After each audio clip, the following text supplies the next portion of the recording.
Combs, known as Puff Daddy or Diddy, subjected her to a pattern of control abuse over a decade. Combs obviously vehemently denies these allegations. Now, I want to.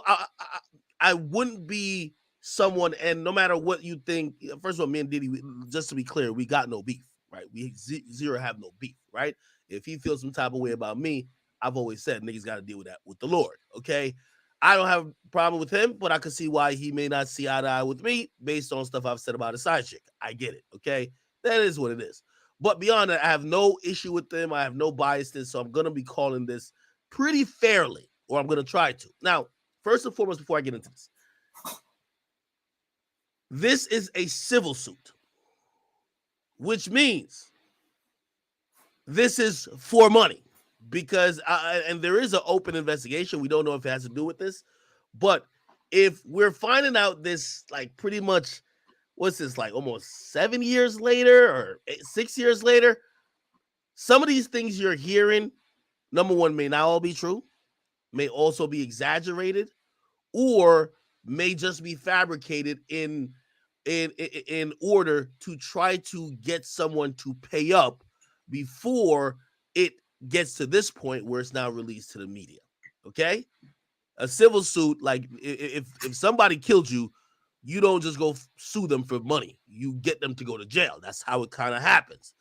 None of that, at least the jail part that we know of, kind of happened. We don't know if this, again, I'm going to show you later. There's a TMZ article that says the New York Police Department is actually investigating Diddy for some sexual assault allegations, but it's like some secret document. They don't know what it has to do with. Don't know if it has to do with Cassie. So I have to say that because I know a lot of times the allegation and accusation is louder than the retraction, and it's usually puts anybody, especially black men, in a position where even if people are lying on you, nobody cares about you clearing your name because they love the salacious fuckery. So let me put that out as a disclaimer. However, we're going to get into some of the salacious fuckery. All right? Here it is. So let me see. Let me check this out. Give me 1 second. Okay. So it says Sean Combs, the producer mogul who has been one of the most famous names in hip hop for decades, was sued in federal court on Thursday by Cassie, an R&B singer once signed to his label, who has accused him of rape and repeated physical violence or abuse over about a decade. In the suit filed in federal district court in Manhattan, she, whose name is real name Cassandra Ventura, who had been been Mr. Combs' romantic partner for a long time, says that not long after she met him in 2005. Okay, so let's think about these dates. She met him when she was 19. God damn, yo, Diddy worse than motherfucking Leonardo DiCaprio. Don't Leo wait till they 21? Diddy was catching him at 19, man. God damn. Not long after she met him in 2005, when she was 19, he began a pattern of control and abuse that included plying her with drugs, beating her, and forcing her to have sex with a succession of male prostitutes while he filmed the encounters. So essentially, they're saying Diddy was like the original sneaker. Okay, he must be on that cuck shit. He was allegedly forcing her to have sex with random men while he filmed. That's odd. Okay. In 2018, the suit says near the end of their relationship, damn, they had pretty much a 13-year relationship. Damn, that's a long time. Near the end of their relationship, Mr. Combs forced his way into her home and raped her. Wow. After years in silence and in darkness, Ms. Ventura said in a statement, "I am ready to tell my story and speak up on behalf of myself for the benefit of other women who face violence and abuse in their relationship." In a response, a lawyer for Mr. Combs, Ben Braffman, this name sounds familiar. This is a high-powered lawyer right here. Says Mr. Combs vehemently denies these offensive and outrageous allegations. For the last 6 months, he's been subjected to Ms. Ventura's persistent demand of $30 million under the threat of writing a damaging book about the relationship, which was unequivocally rejected as blatant blackmail.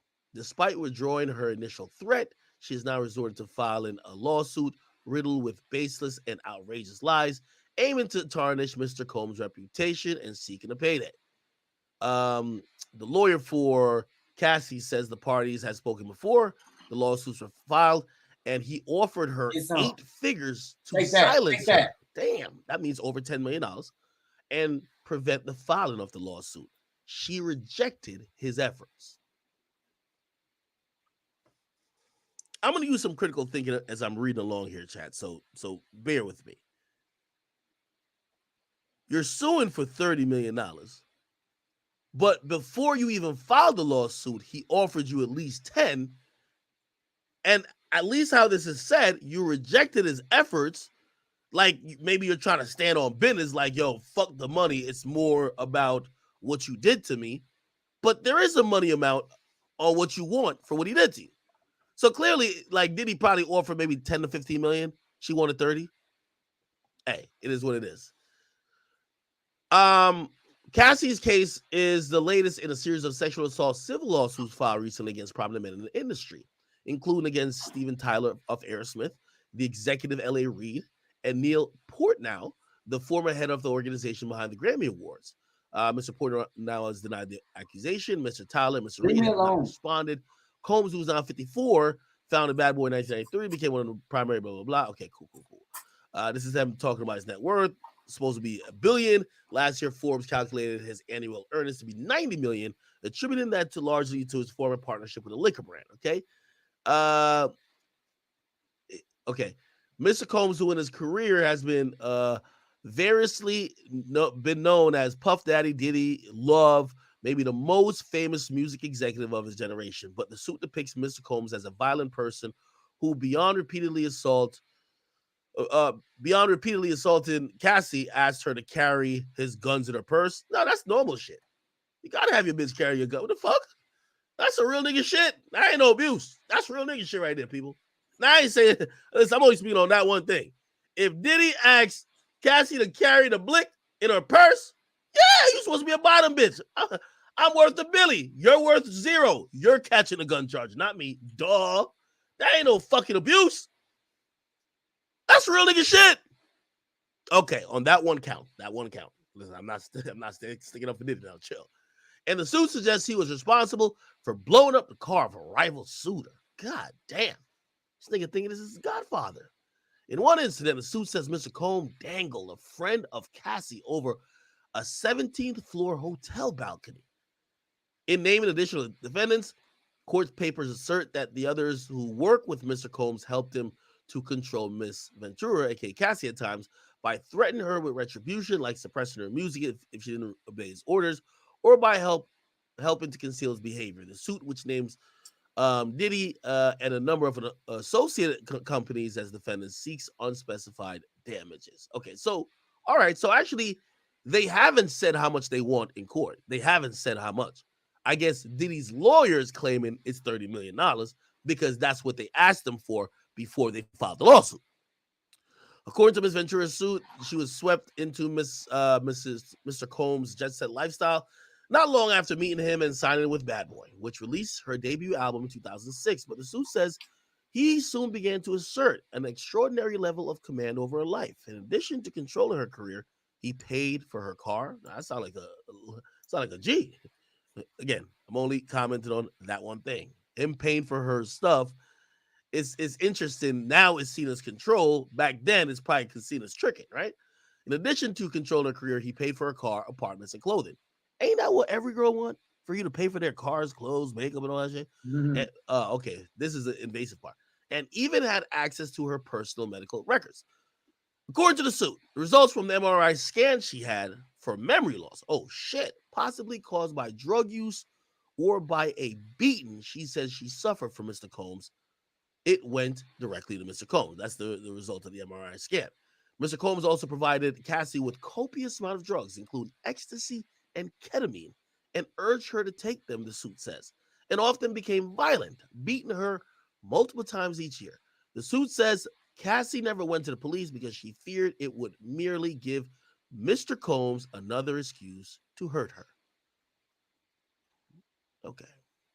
All right. Some people would say, well, why didn't you just leave? But, there's a cycle of abuse, right? In another incident, in Los Angeles in 2009, the suit says Diddy became enraged when she saw that Cassie was talking to another talent agent. then pushed her into the car and kicked her repeatedly in the face, making her bleed. According to the suit, Mr. Combs then had his staff bring her to the hotel room to recuperate for a week. She asked to go home to her parents, but Mr. Combs refused. The suit says that after seeing the violent repercussions of rejecting Mr. Combs and to the extent to which he would isolate her from her support network, Cassie felt that saying no would cause her something: her family, her friends, her career, or maybe even her life. And though she tried, so she did try. She tried to leave Mr. Combs. The suit says he sent his employees to lure her back. In one incident described in the court papers, Mr. Ventura says early 2012, he got so angry about her dating Kid Cudi. So were they together at the time? Or did they break up? I guess they were on and off, right? So he got so angry about her dating Kid Cudi that he said he would blow up the rapper's car. Around that time, the suit says, Kid Cudi's car exploded in his driveway. Through a spokeswoman, Kid Cudi confirmed Cassie's account that he had a car that exploded. Says this is all true.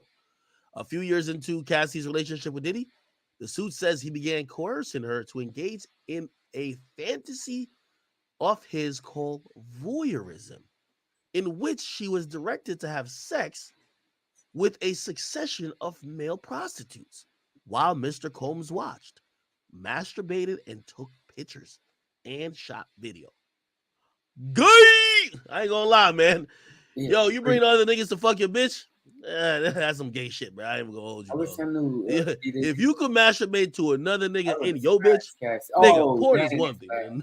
You bring another tough back Negro who's long dicking your bitch and you jerking off, nigga? Nah, something's up with that. This nigga Diddy is wild. I don't even think Adam 22 would do some shit like that, and he white. Or maybe what? I don't know. According to the suit, Diddy called these encounters freak-offs.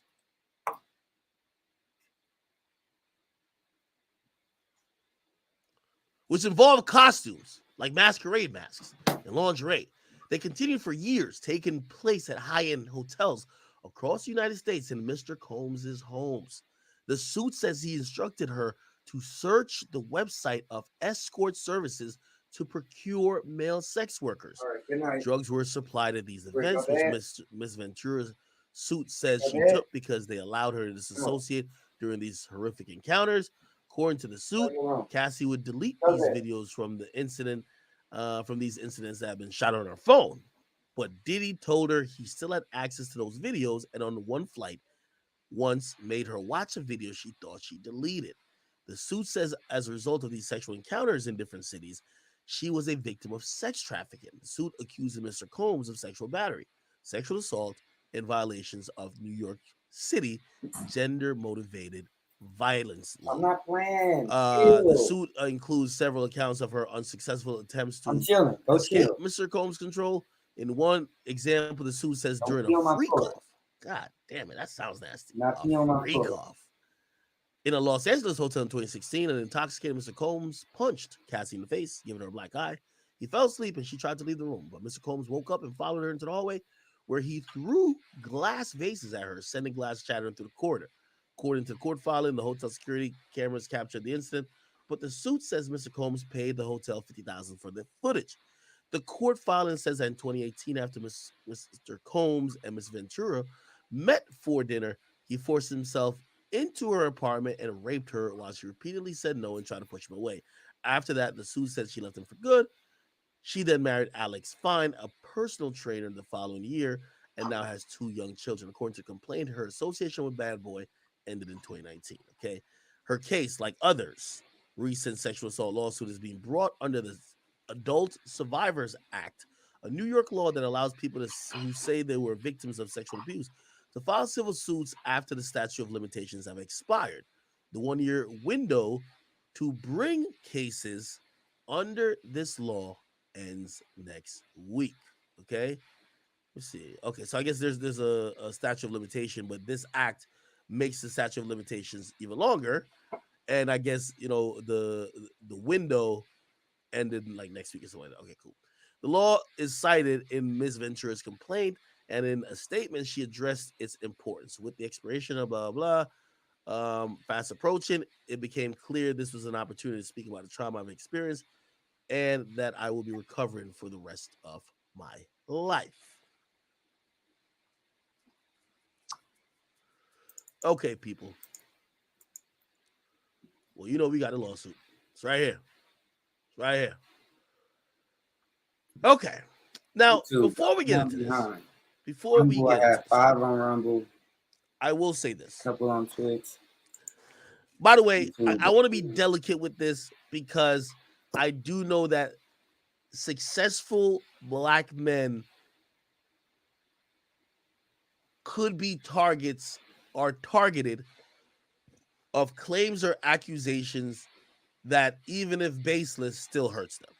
And I'm not sticking up for Diddy in the least, but understanding that I have to have some type of delicacy while discussing some of this. Now, some of these assertions I'm gonna even say doesn't mean it's true, but we are going to be making some assumptions here, people. Okay, just to be very clear. For example, I do think it's odd that in the last 2 to 3 years, I believe that Diddy has completely shifted his image. His image has gotten cleaned up a lot, right? You know, Diddy's kind of been known as that playboy type of guy, whatever. While yes, some of his, chauvinistic, bachelor attitudes, or like, him having multiple girls or a harem of girls still exist because people hear about it, know about it. His attitude towards women and people in general has changed, first and foremost. And these things that come to mind, it doesn't mean what these accusations are saying is true. It doesn't mean they're false either. Diddy recently tried to get everybody to sign NDAs. That was odd. He said, I'll give y'all all back y'all publishing. By the way, a lot of people trying to get their publishing from him for a long time. Nobody could get it back. Randomly last year, hey, that was Diddy planning for this. That was Diddy planning for this. Diddy offered publishing and other things back to everybody as long as they signed an ironclad NDA. Okay. Why? I imagine Diddy foresaw a day where this would come out and other people with maybe similar stories would try to pile on and almost create an avalanche effect to where they did to Russell Simmons. You know, that nigga live in Bali. That nigga's meditating right now. Right now, nigga. Sitting Indian style nigga with that bald head of his, meditating right now, okay? They did it to L.A. Reid. They did it to a bunch of people. I could, if you guys don't remember the girl from Danity Kane talking about it, I could pull up her clip where she basically said, hey, I told all the other girls, do not sign this thing for the publishing because of this NDA thing, right? I could pull that up, but, just keep that in mind. Secondly, Diddy changed his name to Love. Now he's all about, I'm spreading love, peace, USA. Like, you know what I mean? Like, Diddy all of a sudden is the most peaceful nigga on earth, brother love. Third of all, even when talking about a side chick, which we all know Carisha is, Diddy seems very docile. No, she can get what she wants. No, it's Carisha, anything she wants. Like, which obviously I never thought that was his get down with women. I thought he kind of ran an ironclad show, and if these bitches get out of line, you know what I mean? So when I saw him talk about Carisha like that, I'm like, okay, maybe this nigga is really, he's just a lover boy that is like just mad giving. But you could probably use all three of those things I mentioned to say that's Diddy cognizantly trying to change his image, especially as it resulted or had to do with women in the last few years. Does that make sense? Does that make sense?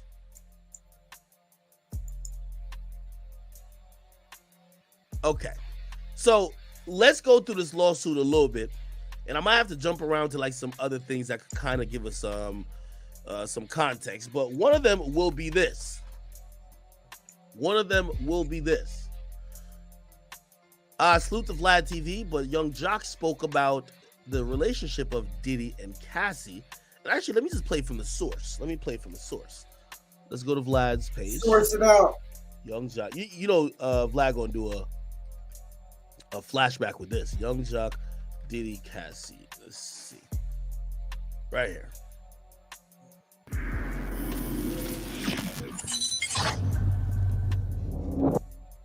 I always tell this story, nigga.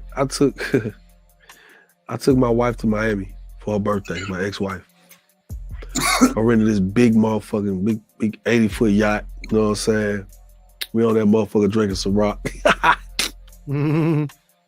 I hit Puff. I'm like, yo, I'm in Miami. I'm on the yacht. I'm about to come past y'all. Nigga said, pull up, nigga. Me and Cassie, we just laying around. We ain't doing nothing. We chilling. I said, I'm gonna pull up. Nigga, I pulled up, docked to that nigga house, got off, went in there, fucked with the nigga, got on the jet skis, went and kicked him for about 2 hours. When it was time to leave, he's like, nigga, what y'all doing tonight? Bring your wife, let's go out. I like, bet. So me and Puff talking, we kicking it. I'll never forget this. I pulled back up, Puff like, get in a Jeep with me, nigga. He like, nigga, you need to get you some of these Jeeps right here. And nigga, get you a Jeep like this when you come to Miami, nigga, we can mob like this. I'm like, yeah, this the move. So we riding to the club, bumping Biggie. I'm like, nigga, this high. I'm like, I ain't never really get the opportunity to just be with Puff like nigga, me and you, he never overshadowed me, but we never got a chance to just be together. It was here and there, moments in time. But like how that moment was, I was like, he's like, shit feel right, nigga. We need to be like Mob. And I'm like, yeah, nigga. So I never forget, we pull up to fucking Live, nigga. When we get to Live, nigga, Young Bird, well, Hitmaker. I think it was like AKA Hitmaker. Hitmaker. I think it was like Hit Boy or something. It was another producer. I can't remember. These niggas had these whistles. So they throw Puff a whistle. Puff like, you. I was like, I don't even know what that whistle shit mean. I'm cool. I don't do whistles. And I never forget Hit Rock was there. Hit Rock was like, boy, it's finna be live. Boy, you blow that whistle, it's finna be a party in here. Never forget this shit. We go in the club, we kicking it, shit. I'm like, damn, this what's up. The nigga Puff is on the goddamn, he on the shit, the bar where everybody perform at in front of the DJ and shit. And he going crazy. This bitch lit. You remember Scarface when that white woman was coming down the escalator? Yeah. He was in that man's house and he saw that man's wife and was like this. I was watching Puff. The nigga Puff was looking up there. He saw this white woman. It was bottles on bottles on bottles around her. It was lit. Puff jumped out. Me and Cassie sitting next to each other. My wife right here, Cassie right here. The nigga jumped off the bar, came over and said, yo, Cassie, tomorrow, I want you to shave the side of your head. And I was like, right? I'm like, what the fuck kind of request is that? Like, so when I'm like, what the fuck? So when I look up there, this white woman's side of her head was shaved, my nigga. And the bitch looked good with it. So I was looking at Cassie, I was like, well, I was like, you're not about to do that, are you? She said, well, I mean, whatever Sean wants, I'm gonna do. I was like, well, you make sure you send me a picture before you do that shit. So within like 2-3 days, she sent me a picture. I'm like, she done shaved her motherfucking head. I'm like, that shit look good. When that shit hit the internet, boom. She started a whole trend, man. A whole trend, and I watched it happen. She started a whole So I got so many moments and stories. Now, Jock told the story a while ago, but in context, you can tell that Cassie just clearly just one of the pieces, nigga. Now, I'm gonna connect a few things that may be related or maybe not. Now, if you guys don't know, this ain't the first lawsuit that's kind of like hinted to some kind of weird personal behavior with Diddy. There was a chef that sued Diddy before.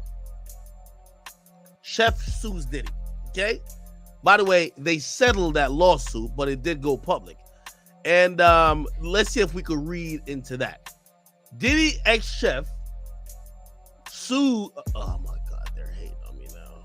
Okay, they said we got the ad blocker. They don't like it. All right, fuck it. Oh, I can just disable it. Here we go. Sorry. Disable it on the site. Give me 1 second. And yes, we are going to read the lawsuit. Don't you worry about it. Where we go?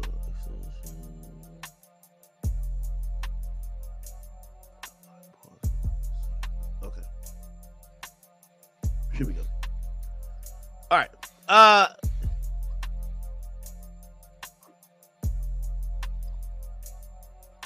trying to get the. Okay. Here it is. Okay. In her lawsuit, blah, blah, blah, against Diddy was 47 at the time. She alleged she would work long hours, blah, blah, blah. Okay. That's not the crazy part. She alleged she was exposed to harassment in a hostile work environment. Example, in 2015, she arrived late because blah, blah. He was present with house guest Gina, and he yelled at her and then asked, can't you see I have company? Okay, that's not that crazy. Then, okay. She said that when she finished making breakfast, she brought the food to Diddy's bedroom and knocked first, then entered to set up the meal. Upon entering, I noticed Mr. Combs and his guests indisposed and engaged in sexual activity. She also claimed that in 2015, Diddy's manager commented on the size of her lips, and he and one of her bosses asked a number of sexual-oriented questions. She says one of the bosses told her to sign a confidentiality agreement and whatever. Okay.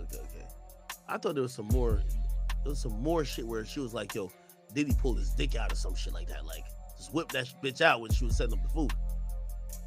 Maybe I can find a better.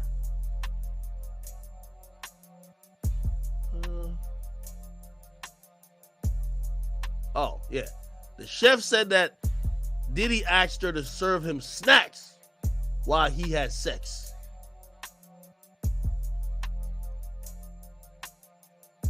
Okay, good. I will just use the TMZ article. Thank you. All right. Yeah, Diddy had his personal chef whip up meals right after he had sex and wasn't shy about showing off his manhood when she entered the room. The documents obtained by TMZ, she was regularly summoned to serve Diddy and his guests while they were engaged in or immediately following sexual activity. She says at least on one occasion, Diddy was still naked when she entered the room and asked if she liked what she saw. The suit makes it seem like Diddy was recreating Caligula in his LA mansion. She says another time, one of his buddies approached her in the kitchen while he was nude, and asked her to check out his dick. She says she complained about sexual harassment to Diddy's assistant, and as a result was set up by another staffer to make it look like she had stolen one of his watches. According to the suit, she was fired with a string attachment. She signed an exit agreement, waiving all the rights to sue Diddy. She wouldn't be prosecuted. She said she refused to sign and was terminated a year ago. Okay, so Diddy's kind of notorious for these NDAs or whatever going on. But okay, let's go back. So here's the lawsuit, and we're gonna kind of break all of this shit down. Okay, so let's start. This is some preliminary statements. Defendant Diddy is a rapper and record executive, popularly known by the names Diddy, Puff Daddy, or P. Diddy. Came into fame. Okay, we all know that. It says the truth, however, is that Cassie was held down by Diddy and endured over a decade of his violent behavior and disturbed demands. From Miss Ventura, the dark times were those she spent trapped by Mr. Combs in a cycle of abuse, violence, and sex trafficking, among other violent, unlawful acts. He raped her in her own home after she tried to leave him, often punched, beat, kicked, stomped on her, resulting in bruises, black eyes, burst lips, and bleeding. Blew up a man's car after learning that he was romantically interested in her. Forced her to engage in sexual acts with male sex workers while masturbating and filming the encounters. Ran out of his apartment with a firearm in pursuit of a rival industry executive whom he learned was nearby. Yo, Diddy was chasing niggas with guns? Demanded Miss Ventura to carry a gun in her purse just to make her uncomfortable and demonstrate how dangerous he is, and introduced her to a lifestyle of excessive alcohol, substance abuse, and required her to procure illicit prescriptions to satisfy his own addictions. Wow, that's a lot. That's a lot. Miss Ventura met him in 2005. She was 19. Okay, cool. I want to get to some more information that wasn't in the LA Times article that we read.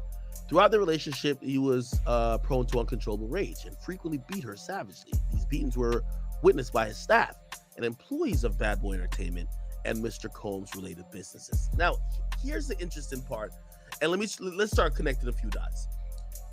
There, for what we know, there hasn't been any criminal complaints thus far about any of this behavior. Allegedly, everybody who came in the bad boy system then left the bad boy system as employees all signed NDAs, which means they have to shut the fuck up. They probably got a little bonus, but they cannot speak up, write a book, nothing of the sort to disparage Mr. Combs. Now, this is why there's an interesting thing happening, right? And let's go back to TMZ. If you go to TMZ, there's a new article up there that says Diddy is a subject of a NYPD criminal investigation, and it apparently involves sexual assault. Let's read this real quick. By the way, this was printed today at, it looks like 9 p.m. Okay? Look, 9 p.m. Eastern time. Diddy is the subject of a secret NYPD investigation, and although it's unclear if his ex, Cassie, made the criminal complaint, there's strong evidence it involves sexual assault. They tell TMZ there's an open case with the name Sean Combs. We're told it's an active case. Active. Okay, so it's not something that was clear. But the case file has been locked, which means it's a sensitive case where access is restricted. As we reported, Cassie has filed an explosive federal lawsuit which alleges rape and human trafficking, among other accusations. We inquired about the case at NYPD, and they respond with a statement. The NYPD takes sexual assault and rape case extremely serious and urges anyone who has been a victim to file a police report so we can perform a comprehensive investigation and offer support and services to survivors. It was seen based on the statement, not only is this a sexual assault case, but the NYPD is actively looking for other alleged victims. They might be trying to Harvey Weinstein this thing, like, which means let's get all the people he done fucked with, get them on one big, like, you know what I mean, criminal complaint and sink this thing. We contacted other law enforcement in numerous jurisdictions Cassie mentions in her complaint, including Miami, Beverly Hills, Los Angeles, and at every juncture, we got the same reply. No police report has been filed as it pertains to Cassie or Diddy, and no investigation has been launched. Now, that's interesting. I don't know if those police precincts would be at liberty to discuss that with the media, like TMZ, even though TMZ is pretty like crafty with getting sources. But here's the thing. I think Los Angeles is pretty much where a lot of people claim the fuckery with Diddy happened. Like, he had this LA mansion and it was a freak fest, you know what I mean? Like, he was bringing people in from LA to fuck the girls. Yo, look how beautiful Cassie is. Yo, niggas be sick, bro. Like, again, I don't know if I believe all this shit. You know, again, this is he said, she said at this point. Obviously, you're going to have to take a personal opinion if you want to believe it or not. But look how beautiful this girl is. Why would you want another nigga to fuck your bitch? Like, this shit like be boggling my mind. Why the hell would you be like, yo, me fucking her is not enough? I need to see 5 other niggas fucking her. What the fuck is that? Anyway, cool. Now, here's why I think this is a little bit interesting. I believe this is a little bit interesting that there is a criminal investigation happening now, because I think that's the only thing that could go around all these NDAs that Diddy has allegedly had so many people sign. Because in an NDA, people would be under the pressure of Diddy suing them or something else happening to them because they signed this shut up clause, which is the NDA. However, if it's a criminal investigation and whatever they have to say is going to be important to said criminal investigation, they're good. So I'm wondering if they kind of open this up, right, to kind of lure other people out who may have been silenced by NDAs and other things. You get what I'm saying? So I do believe that this NYPD case is probably hoping to, you know, flush out the rest of the victims. You get what I mean? Somebody said she said he had sex with dudes. Well, we'll see, because we're reading the lawsuit. But I'm only bringing this up because you're going to keep hearing NDAs. And the only thing, or one of the things that usually helps alleviates people shutting up because of an NDA is a investigation by the police, right? Okay, here we go. Yeah. So the beatings. So again, for example, if the beatings were witnessed by, if the beatings were witnessed by Mr. Combs' staff and employees of Bad Boy Entertainment, that means they're witnesses, right? But of course, they all have NDAs. So now that the investigation has been opened up, these people could speak at liberty to the cops. Like, yeah, I seen them beat her ass, or I seen them, do whatever. They said no one would speak up against their frightened and ferocious boss. Following these episodes of horrific abuse, he would immediately attempt to hide her and hide evidence of his violent rage. He often showered her with gifts following the incidents, a typical pattern of behavior by serial abusers. In addition to the physical assaults, he frequently reminded her of his ability to cause serious harm, whether by requiring her to carry his gun in her purse, or by blowing up the car of a musician that was romantically interested in her. At an insult to injury, he used illegal substances and threats of violence to force her into repeated unwanted sexual encounters with male sex workers. Over the years, Diddy abused her physically and sexually. She again tried to escape. Every time she hid, his vast network of corporations and affiliated entities found her, and for those who worked for Mr. Combs' companies, implored her to return to him. Many went as far to implicitly state that her failure to return would hinder her success in the entertainment industry. When she finally believed she separated from her longtime abuser, she joined Mr. Combs for dinner, after which if you were trying to get away from him for so long, why would you join the nigga for dinner? Okay, whatever. She joined him for dinner, after which he forced her into her home. Okay, so he forced her into her home and then raped her while she repeatedly said no and pushed him away. She's not fully escaped him, but the harm of the assault will last forever. Okay, all right, cool. All right, here's the parties. So defendant Sean Combs, that's Diddy. Bad Boy Entertainment's being sued. Bad Boy Records LLC is being sued. Epic Records is being sued. Okay. Combs Enterprises is being sued. By the way, the liquor brand that Diddy has falls up under here. So all the money that Diddy got from Ciroc or De Leon comes through here, this company. Okay. His music money comes through here. And I think this is a subsidiary of Bad Boy Entertainment, to be honest. Yeah. Okay. And defendant Doe corporations 1 to 10 are other corporations and entities affiliated and associated with Mr. Combs or the defendant's corporations. Okay, cool. And some were employees. At all relevant times, they were employees of the plaintiff. Okay, cool. All right. So factual allegations. Let's do this. Cassie met him in late 2005 or early 2006 after he heard her first single played at a club, and he expressed interest in signing her to his label. At the time, she was 19. He was 37. Okay.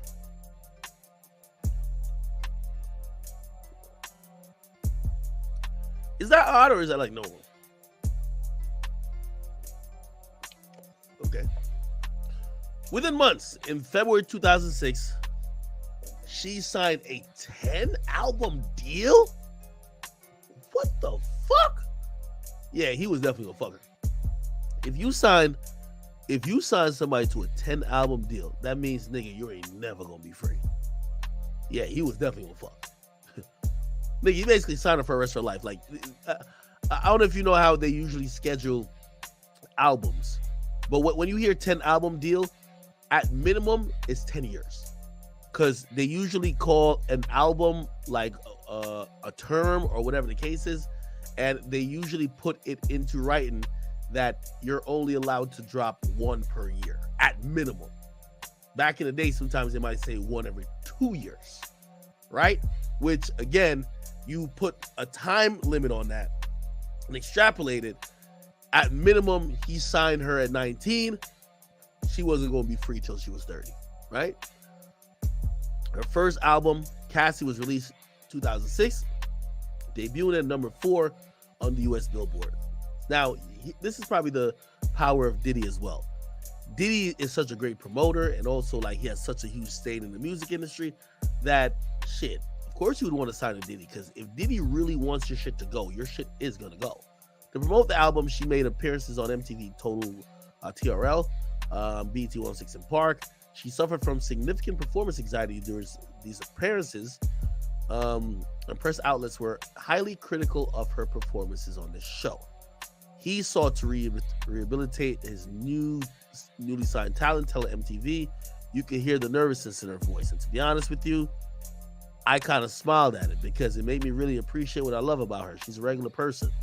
It just made me appreciate that she got nervous. It was kind of cute to me. To be honest, you got to understand that success for her is coming out of nowhere. It's so huge, and sometimes everybody handles it differently.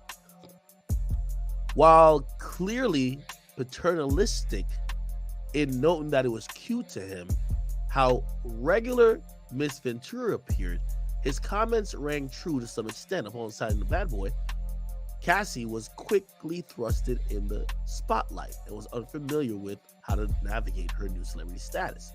His recognition and glorification of Cassie's naivete proved to set the groundwork for his manipulative and coercive romantic and sexual relationship with Miss Ventura, a woman who was 2 decades his junior. Within a year of signing to Bad Boy Records, he became deeply entrenched in her life, almost immediately asserting possession and control over her, and inserting himself into all aspects of her career and personal life. In 2006, he invited her to perform his song "Come to Me" along with him at the MTV Europe Music Awards in Copenhagen, Denmark. After rehearsal for the performance, he walked around in a robe with a drink in his hand, flaunting his lavish party lifestyle to his label's newly signed artists. During hair and makeup leading to the performance, Cassie's hairstylist and Mr. Combs' makeup artist told Cassie that Mr. Combs was interested in her. She shrugged off the gossip and, in fact, expressed disgust given the large age gap between her and the president of her record label, emphasizing the age and power dynamic. Early in their working relationship, Diddy positioned himself as a father figure and a protector of Mrs. Ventura. By way of example, after returning to New York after a trip to Las Vegas, during which she endured a brief hospital stay, Cassie, who by then was fully healthy, went out to a club with her friends. When Mr. Combs saw her out, he reprimanded her, telling her to go home and take care of herself. At the time, Cassie thought that the record label was looking out for her well-being and that Diddy had her best interests in mind. Diddy also ensured he was intertwined with Cassie's personal and social life, for instance, by inviting himself to Cassie's 21st birthday party. That means Diddy was 40 at his girl's 21st birthday party? Is that odd? You 40, she 30, is she 21? Okay. He also brought along famous musicians and producers, thereby flaunting his celebrity status and influence in front of a young and impressionable Cassie. Although Mr. Combs knew that Cassie was in a relationship. Oh, she was. Damn, that's Mr. Take Your Bitch for real. Although Diddy knew that Cassie was in a relationship at the time, and even though he was publicly in a relationship with Kim Porter. Oh, damn, he was with Kim Porter now. He nevertheless pursued Cassie. An after party in a hotel suite following Cassie's 21st birthday party, Diddy pulled Cassie into a bathroom and forcibly kissed her. Cassie did not consent to this unwanted contact. She immediately ran out of the bathroom and the hotel suite and cried. She even told her best friend at the time about what happened, but was too scared to tell anyone else. At the Music Video Awards, Cassie's boyfriend at the time joined her and Diddy at the table at the awards ceremony. Diddy became angry, telling Cassie that the invitation to the awards ceremony was only for her, not for her significant other. Despite her clear rejection of Diddy's advances, Diddy continued to demand her spend time with him, including the weekend at Mr. Combs' residence in Miami and for nights out in New York City. At one particular time around September 2007, Mr. Combs insisted on taking her out. Cassie acquiesced. She was down. Fearing that rejecting Diddy's request would have repercussions for her album deal with Diddy and his company Bad Boy Records. Diddy picked her up from the Manhattan apartment in a blue luxury vehicle. Damn, she got good memory. Blue? Okay. She was surprised when she got in the car. DIDDY was already inebriated. He handed her a pill and told her to take it. And when Ms. Ventura asked what the pill was, DIDDY dismissed her and said she would like it. She later learned the pill was ecstasy, something that Cassie had never before tried and did not want to try. This was the first time DIDDY had gotten Cassie high. DIDDY then proceeded to drive recklessly at a high rate of speed down the West Side Highway of Manhattan. She was very scared, but she didn't dare object to DIDDY, who appeared drunk, high, and agitated. DIDDY took her to an upscale lounge in downtown Manhattan, where he proceeded to get into an altercation with the security staff, who would not permit DIDDY to enter, presumably because he was belligerent. Cassie decided to go home, but for the remainder of the night, DIDDY messaged her incessantly, complaining that he left him high and alone. Okay, that's a typo. What type of lawyer she got? This is a typo right here. It got to be she, that she left him high and alone. Okay. In early fall 2007, DIDDY flexed his power and influence when he paid a promoter to create a fake flyer for a party hosted by Cassie. The fake posting allowed Cassie to have an excuse to go to Miami, Florida, and get away from her boyfriend by using the guise of a legitimate event she had to attend. She was stunned at how easily DIDDY was able to recruit others to lie for him. Cassie was uncomfortable with the fake flyer, but because the request to go to Miami was made by the owner of the record label, and because she was scared to go against his wishes and face repercussions for her nascent career, Cassie agreed to join Mr. Combs in Florida. During this trip, Mr. Combs provided Cassie with copious amount of drugs. She became more intoxicated than ever before. Her intoxication lasted throughout the weekend trip. As she wanted Mr. Combs to continue to support her career, she felt she could not refuse Mr. Combs urging her to take more drugs. After providing her with drugs, Mr. Combs had sexual intercourse with Ventura during this trip. So they're saying this is the first time he fucked. Within 2 years of meeting Combs, Cassie found herself lured into the immediate circle of her boss, the owner of her record label and the most powerful man in the music industry. From the very start of the relationship, DIDDY exerted his power over Cassie. The dynamic was fueled by their near 20-year age difference, as well as their relative positions in the music industry, with DIDDY considered a music mogul and Cassie at the very start of her career as their entertainer. Mr. Combs aggressively demanded an approach. DIDDY's aggressive and demanding approach to those who he had worked with made it impossible for anyone to challenge him. And Cassie soon learned that DIDDY insisted on blind loyalty from anyone in his inner circle. Although Cassie had saved up some earnings from her young modeling career, DIDDY's ostentatious display of wealth was intimidating to her. DIDDY paid for things with wads of cash and would repeatedly tell Cassie, "Don't worry about money, I got money." DIDDY expensed lavish vacation for him and her, purchased a car for her, paid for an apartment, and provided her with extensive amounts of designer clothing. Around 2008 to 2009, he began to rent an apartment in Manhattan for Ms. Ventura. The apartment was within walking distance of Mr. Combs' New York residence. He first showed Cassie the apartment by bringing her there along with her parents. Ms. Ventura's parents were skeptical of the mogul's display of wealth, but proud of their daughter's newfound success. Around 2010, DIDDY similarly paid for an apartment for Ms. Ventura in Los Angeles, which was located about 5 minutes away from Mr. Combs' residence. He paid for many of her apartments in California and also purchased a Jaguar for her around 2013 or 2014. In all aspects of Cassie's life were controlled either by Mr. Combs or his management companies. Every event she went to, from travel to the makeup to the clothing, was paid for directly by Mr. Combs or affiliated companies. Compounding this all-encompassing intrusion into her life, Mr. Combs secured his control over a young and impressionable Cassie by introducing her to a drug-fueled lifestyle that kept her complacent and compliant. She first introduced Miss Ventura to opiates around 2008 and would often have pills out in the open like candy. Upon information and belief, Mr. Combs had been addicted to prescription painkillers and took ecstasy frequently. Okay, so DIDDY was addicted to painkillers and ecstasy. Okay. At first, Cassie was given the prescription that Mr. Combs received from a doctor in Miami. Eventually, Diddy exhausted his supplies of pills, and he demanded that Cassie procure prescriptions from this Miami doctor in her own name. Diddy also became deeply involved in her personal life, with his personal staff attending to her day-to-day travel and other needs, including medical care. On multiple occasions, he had her personal medical records sent directly to his email address. For example, when she started experiencing memory loss, potentially to the extent excessive drug use or the head injuries caused by Mr. Combs' beating. As described below, her MRI results were provided directly to Mr. Combs. Mr. Combs repeatedly arranged for his staff to drive her to certain doctor appointments.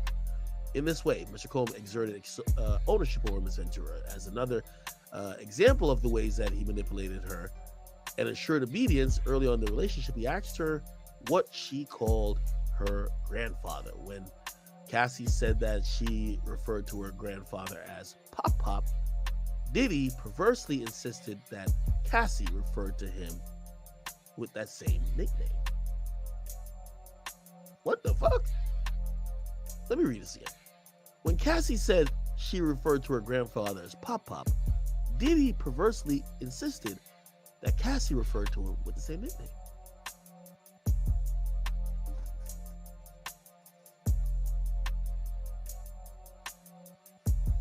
Okay. What started as a whirlwind of celebrity memes and drug and alcohol-fueled parties, however, quickly turned frightening and violent. She was exposed to intense violence that pervaded Diddy's rise to fame. For example, on one occasion, Diddy and Cassie were using drugs together in his home. One of his security banged and announced that Suge Knight, oh shit, a longtime rival of Mr. Combs, was spotted at Mel's Drive-In Diner in Los Angeles. Mr. Combs began to get dressed, retrieved multiple guns from a safe, ran out of his home to where he believed Mr. Knight was dining. Cassie became terrified and began to cry. On at least 2 occasions, Diddy demanded that Ms. Ventura hold Diddy's gun in her purse. Cassie had no familiarity with guns, and she was petrified that the firearm would accidentally go off in her purse. There was no clear reason why Mr. Combs required her to hold his guns, except to reinforce to his young girlfriend that he was violent, powerful, and dangerous. Over the next decade, multiple times each year, Diddy would violently beat her, leaving bruises on her body, and after every instance in which he beat Cassie, Diddy used his money and power to orchestrate extensive efforts to hide his evidence of abuse, including by hiding Miss Ventura in a hotel for days at a time to let her bruises heal. In one such instance, after a party with Jay-Z, Mr. Combs beat her ass repeatedly to escalate by kicking her and hitting her. He forced her out of the vehicle on 5th Avenue in New York City. She was eventually able to hail a cab to get to her apartment in Manhattan, where she cried in fear, realizing that there was no one she could tell about what happened at the hands of this incredible, powerful man. She spent the subsequent 3 days hiding in an apartment. In January 2009, after Mr. Combs learned that Miss Ventura had spoken to another music manager at a party in LA, he became enraged. She had hoped speaking to this manager would allow her to further grow her career and that Diddy would be happy for her, but instead he became extremely angry and pulled her out of the club where the party was taking place. In the car leaving the club, he beat her ass, pushed her into the corner of the vehicle, and giving her the Little Reese 300 combo and a goddamn 8-town stomp. Mr. Combs' security staff, Roger Bonds, tried to stop the beating, but was unable to de-escalate the situation. When the car arrived at Mr. Combs' residence, Cassie attempted to run away, but Diddy followed her and proceeded to kick her in the face. Goddamn. Cassie was bleeding profusely and was ushered into Diddy's crib, where she began to throw up from the violent assault. Upon recognizing the damage he had done, the physical evidence of the abuse, he panicked, forcing his staff to bring her to a hotel suite at the London Hotel in Los Angeles. Damn, he really met her ass at the London, huh? It's not funny. Where she was required to stay for a week. During the stay, as her injuries healed from the beating, she finally realized that Mr. Combs' tremendous loyal network not only knew about and witnessed the assault, but also that these witnesses were not willing to do anything meaningful to stop Mr. Combs' behavior.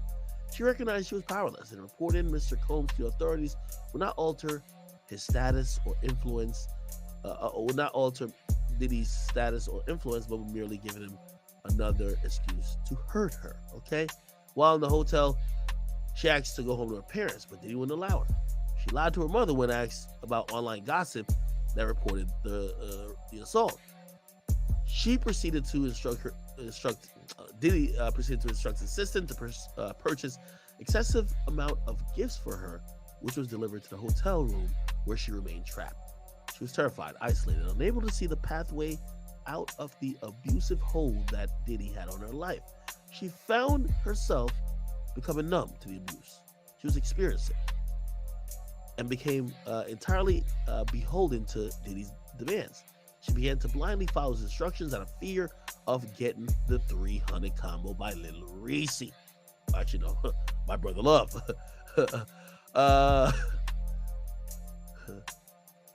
By Diddy's own admission, his relationship with Cassie was like Bobby and Whitney, Ike and Tina, Blueface and Krishan Rock.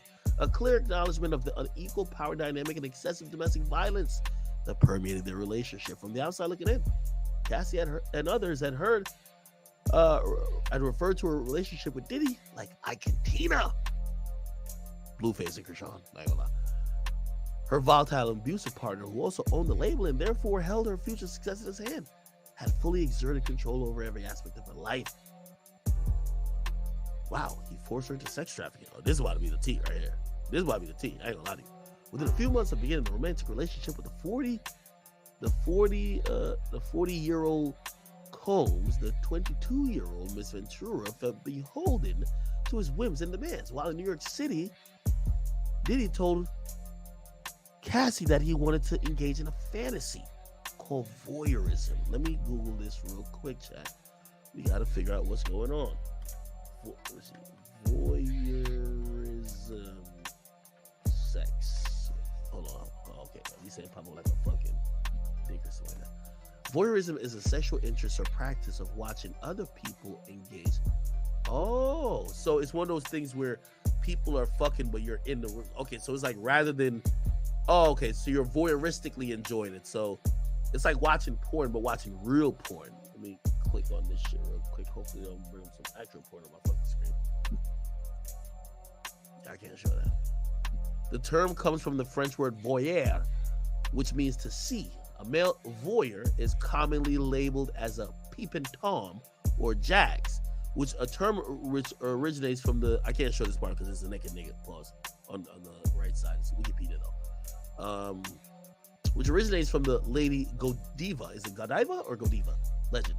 However, the term is usually applied to a male who observes someone secretly and generally not in the public space.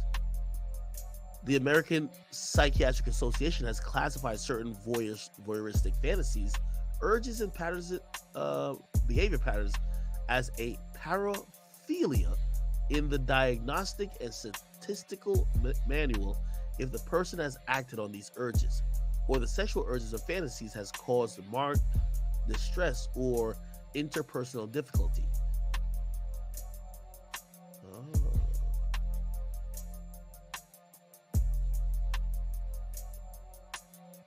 Wow.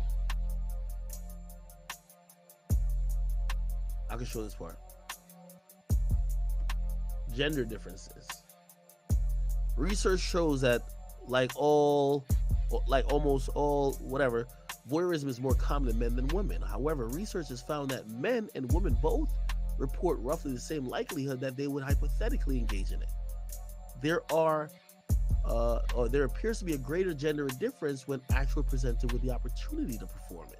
There's very little research done on voyeurism in women, so little is known on the subject, which limits the degree to which they could generalize to normal female population. In 2021, a study found that 36.4% of men and 63.8% of women were strongly repulsed by the idea. I think that's a lie.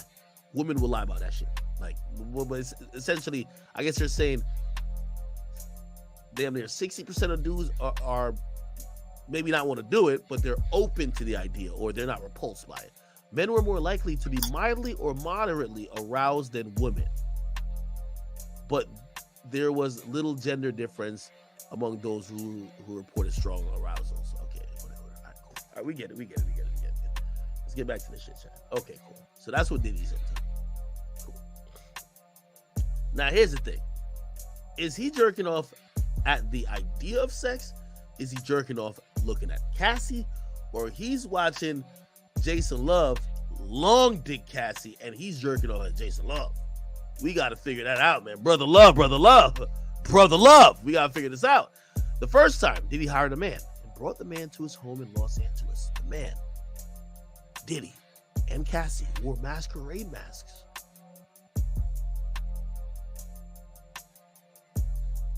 And ingested drugs. Diddy directed Cassie to perform sexual acts with the man while Diddy watched them. He masturbated while he directed Cassie and the man to do specific sexual acts. The encounter lasted multiple days. What the fuck? Nigga, how horny you gotta be to fuck for days? That nigga must have been on a Cialis pill. That boy Diddy was on a Blue Chew. That nigga must have been on the honey pack. What the fuck? Mr. Combs began to call the arrangement a freak off or a FO. He would repeatedly tell Cassie at random moments he wanted to do a FO. And Cassie was eventually expected to facilitate the location and the hiring of male sex workers.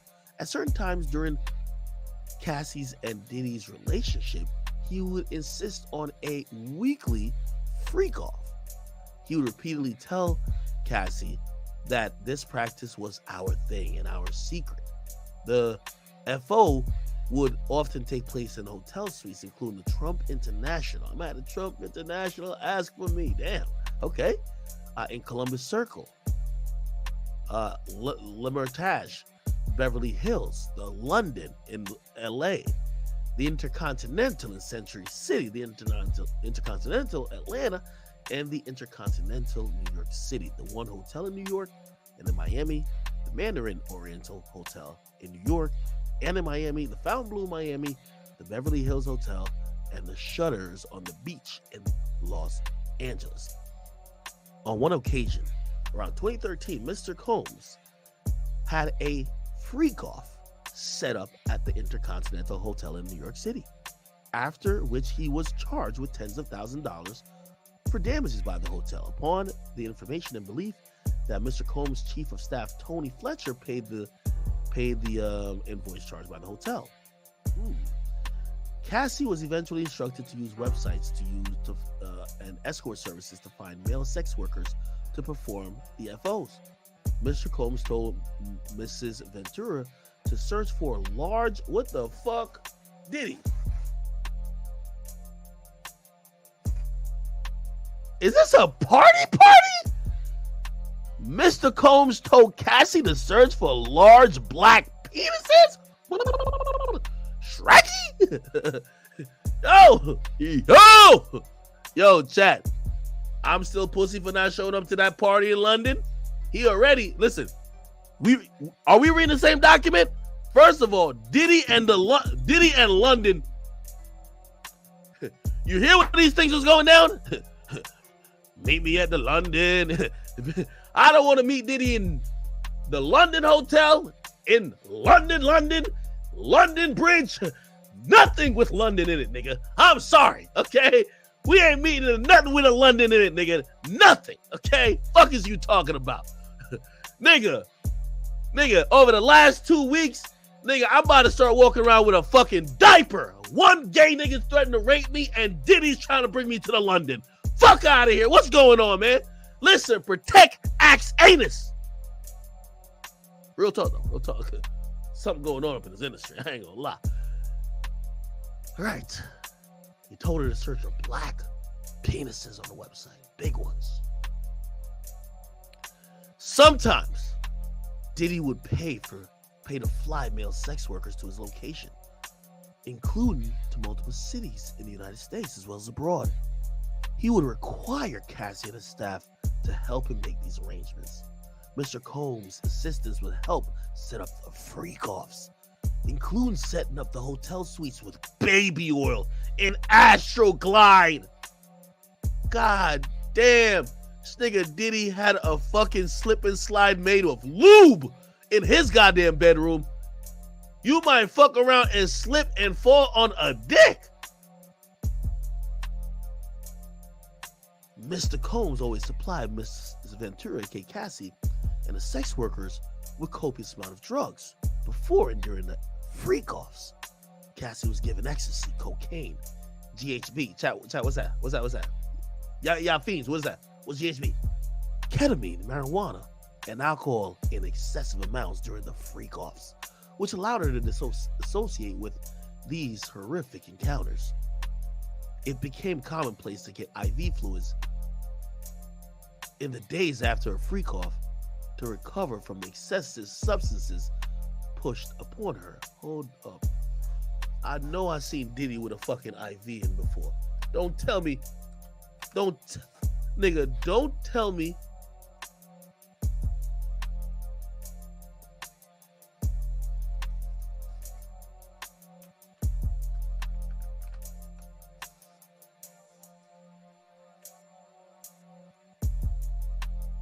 Don't tell me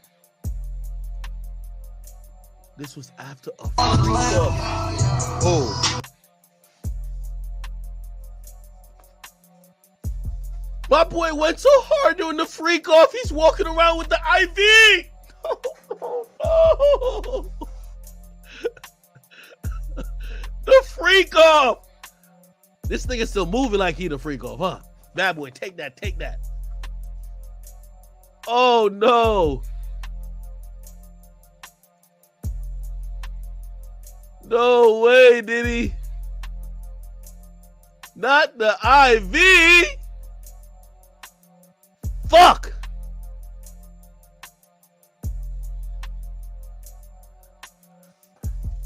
IV treatment.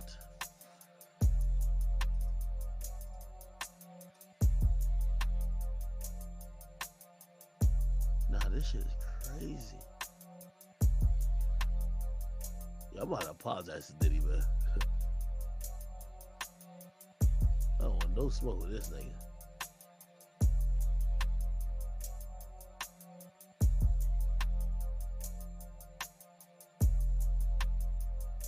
The fuck? Bro, I must leave that there. Okay. So it was commonplace to get an IV after the freak-off. Cassie was required to dress up in lingerie for a freak-off, and Diddy insisted she wear white nail polish to contrast her nails with the skin of the black men he hired to pipe her down. During the freak-off, he would instruct Cassie to pour excessive amount of oil over herself.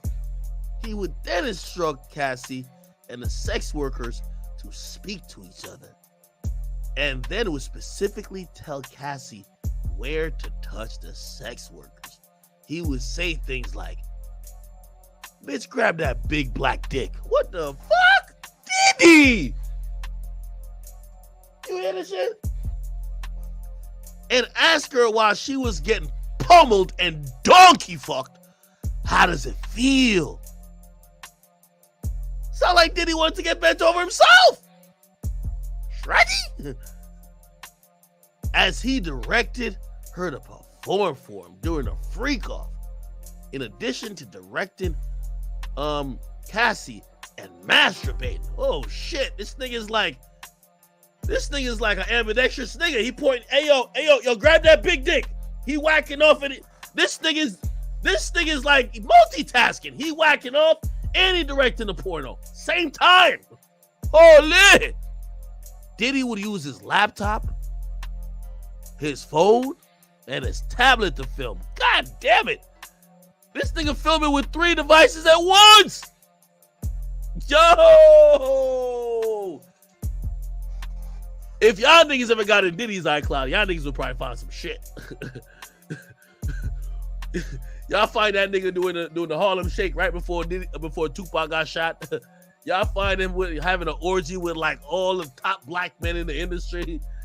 You find him with like 10 niggas lined up to pipe Cassie out, and he over there saying, "Yo, grab his balls, Playboy, grab his balls." Oh shit, this is crazy. to film Cassie while she has sex.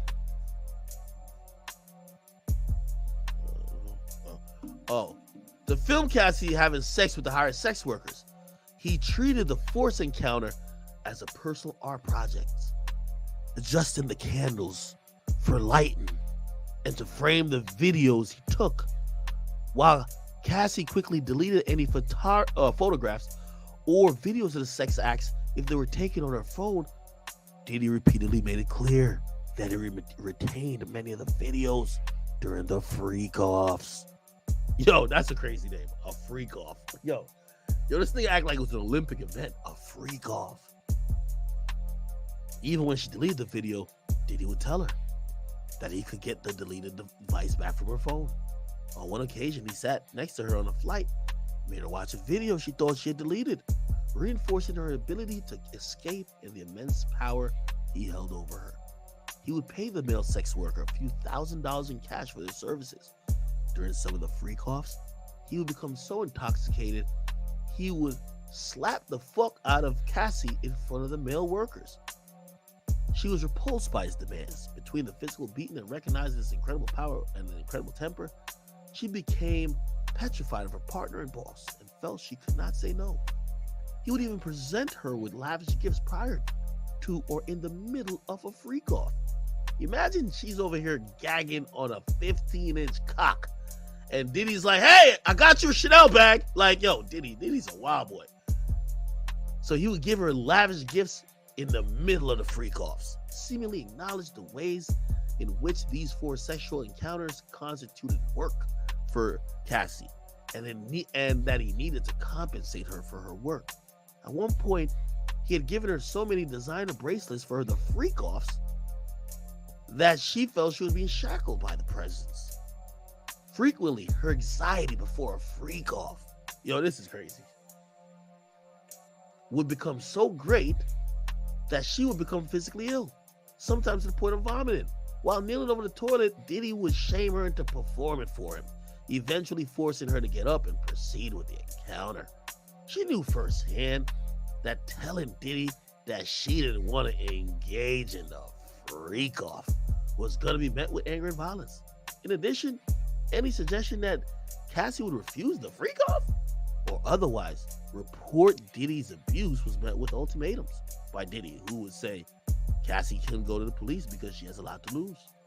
Around 2015, for example, in the middle of a surprise birthday dinner for Cassie's 29th, damn, she was with that nigga from 19 to 29. That's 10 years. God damn. Diddy insisted that Cassie leave the party and go to a hotel for a freak. Yo, Diddy like that? Yo, how you at a surprise birthday party? You'd be like, yo, fuck all this candle blowing, man. Yo, call up the big dick niggas. We finna have a freak off. Okay?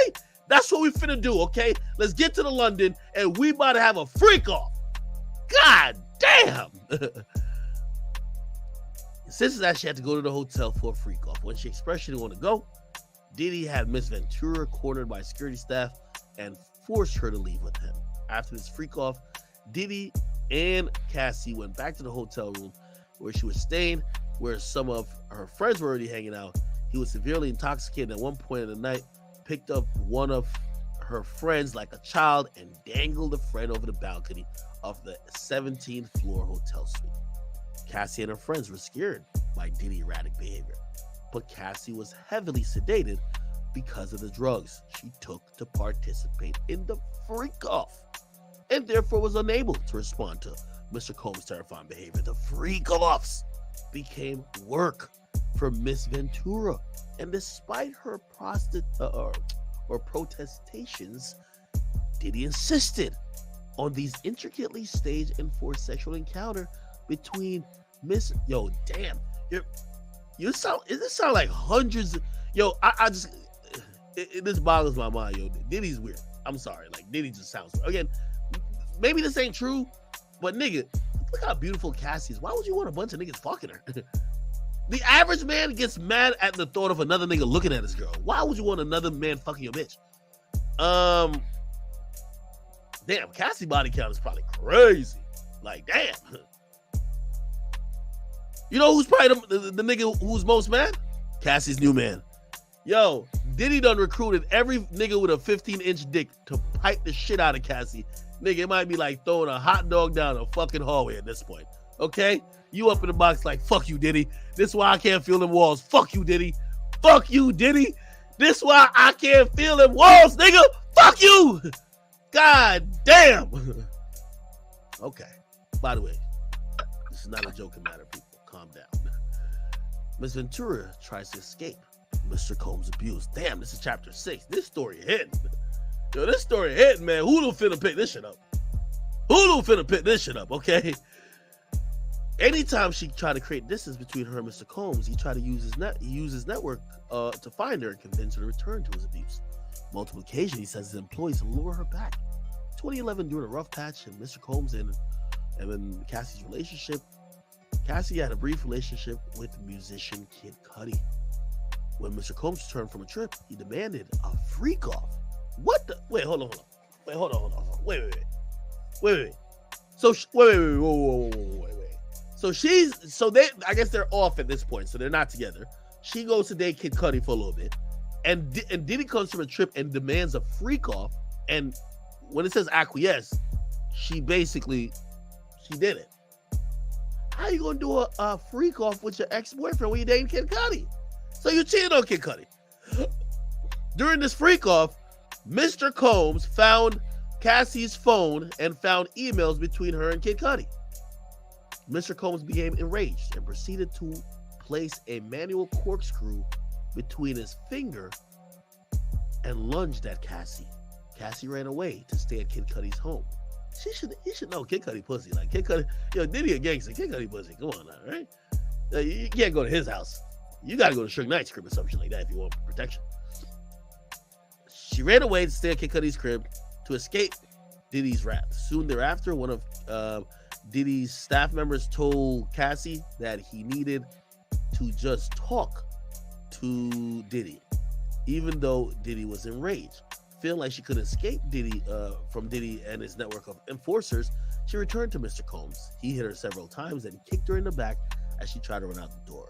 She went to her parents' home in Connecticut, where the mom took pictures of the bruises that he had left on her body. In February 2012, during Paris Fashion Week, he told her that he was going to blow up Kid Cudi's car, and he wanted to ensure that Kid Cudi was home with his friends when it happened. Around that time, Kid Cudi's car exploded in the driveway.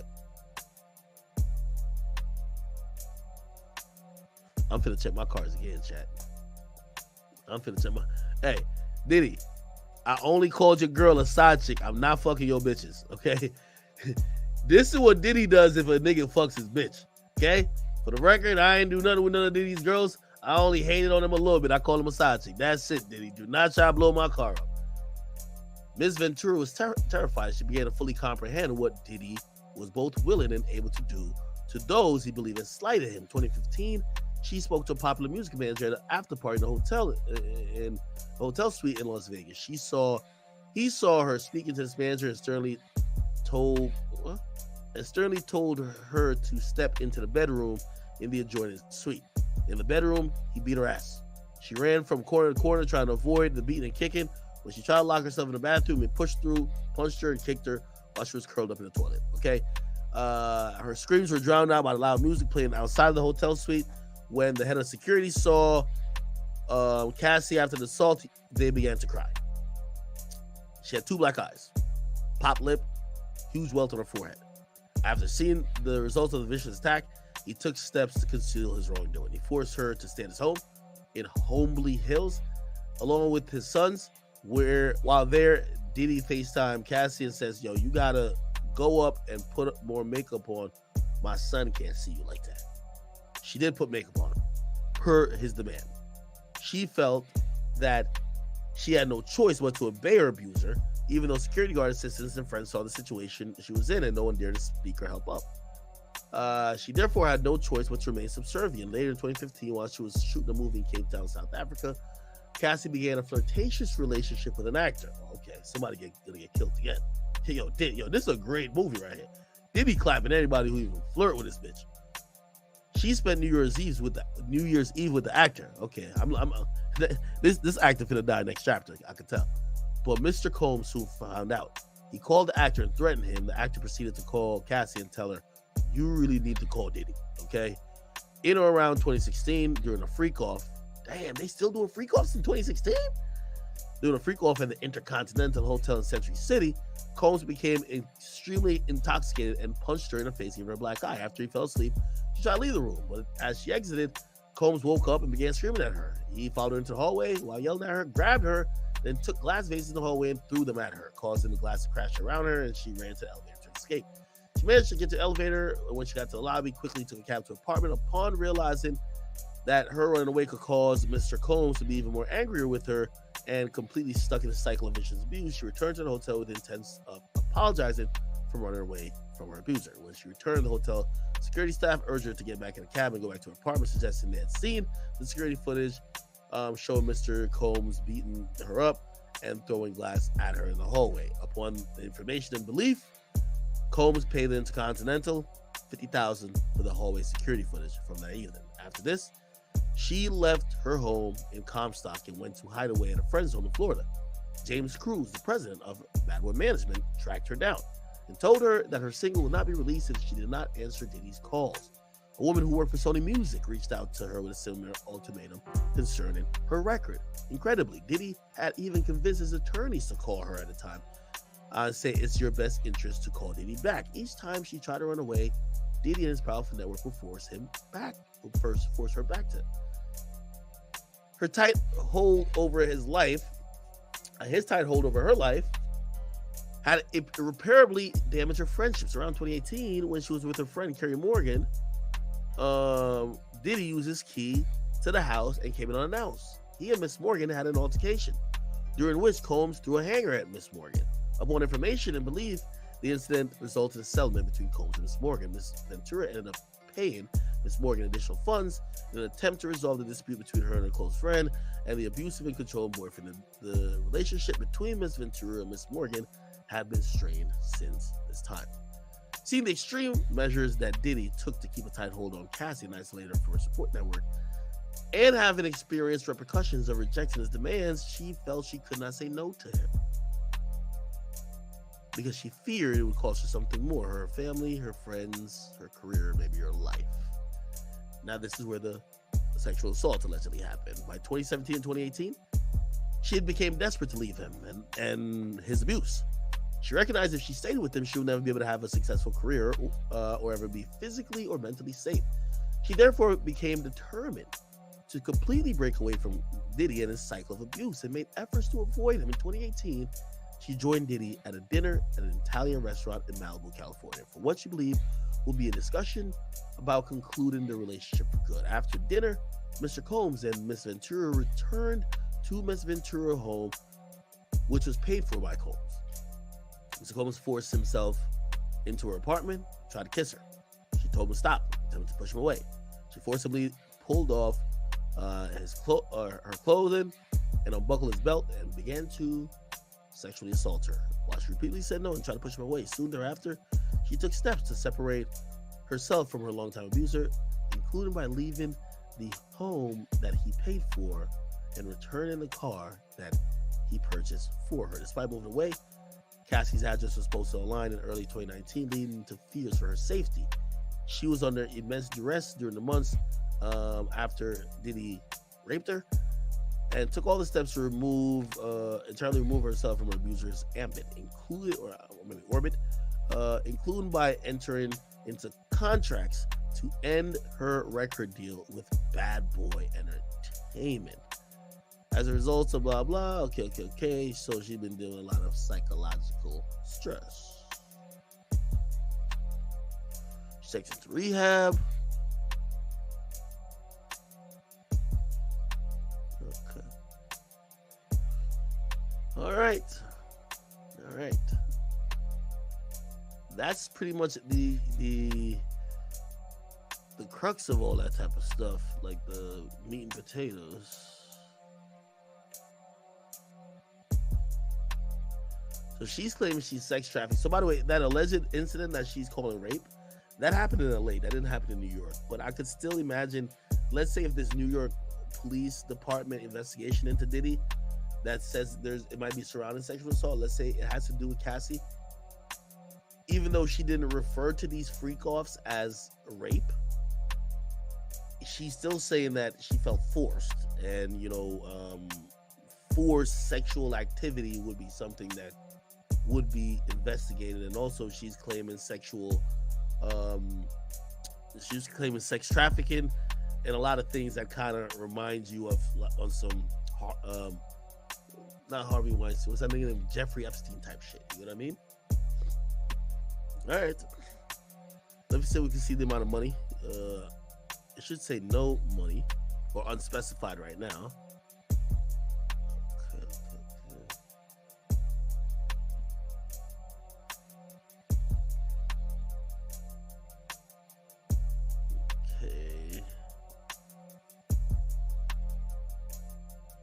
Okay.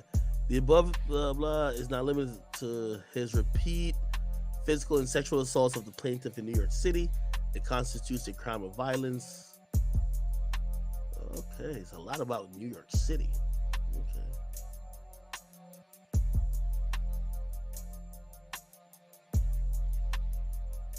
Trying to see the money.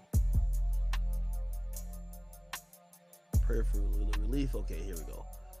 Whereof plaintiff prays for a judgment to be entered in her favor against the defendants, and each of them as follows: for monetary judgment representing compensatory damages, including consequential damages, lost wages, earnings, and all the sum of monies together with the interest of these amounts, according to proof.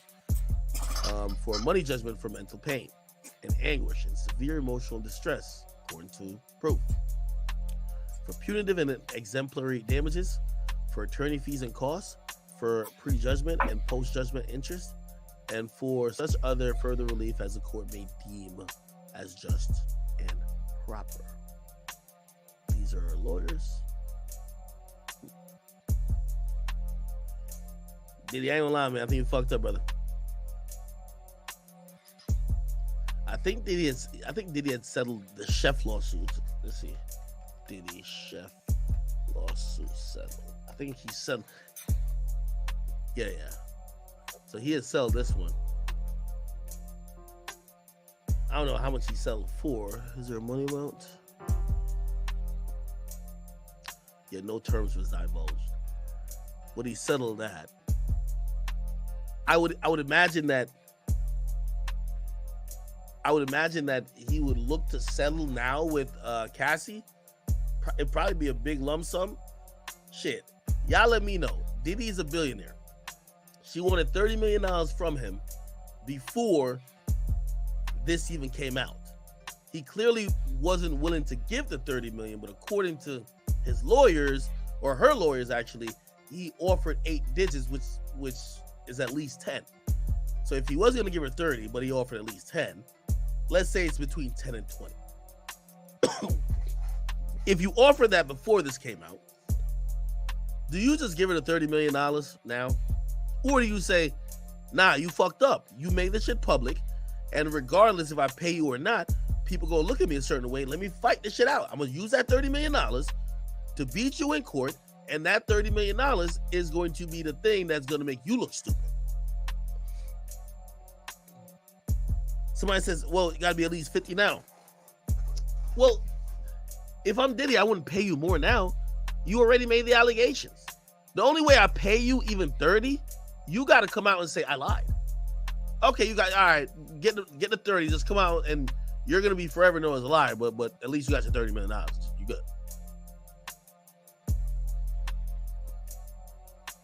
Somebody say Diddy's done. Let me give my take on this whole thing. People saying Diddy's done, whatever the case is. This is going to go for like 2 to 3 weeks and it's going to disappear. It's like the whole T.I. and Tiny thing. Sometimes these allegations, they're serious allegations. I'm not going to say they're not true. I don't know if they're true. But if you think this is going to kill Diddy's career, like, no. Like, what the fuck? No. You get what I mean? This will be forgotten in a couple of weeks. Secondly, what's probably going to most likely happen is that, I don't care what y'all think, like, unless there's actually a criminal charge that comes out of this, you're not beating Diddy in a fucking civil case. I'm sorry. It's impossible. Like, I'm telling you, these lawyers that she got ain't beating Diddy. Diddy's going to get the best of the best lawyers. And here's the thing about that, too. when you're Diddy and you have all the money, and let's go off the allegations that Cassie's claiming that him and his network of powerful people who are all sticking up for him, everybody you're mentioning here is going to back Diddy up. Why? Because they're still getting paid by Diddy, or Diddy going to pay them on the side. So again, like, how do you think, like, again, this is still relatively he said, she said. Could they go back to that hotel and get the videotape? No. Maybe they could go back and find somebody who worked there that would testify. But at this point, Diddy got the money to kind of cross his T's and dot his I's. This is a civil case, not criminal. It's a civil case. Nobody's compelled to testify. Nobody could be really forced to testify. Diddy has all the people gonna say she's lying or she was just a fucking, delinquent. I'm gonna be honest. Somebody said a cancer mob. No. Let me tell you this. This is how stupid the hoes on the Shade Room are. All Diddy gonna do is like buy like Young Miami a house in the next like 3 days, and they're gonna feel, oh my god, we need a man like Diddy. Goals. Diddy know how to play this fucking game.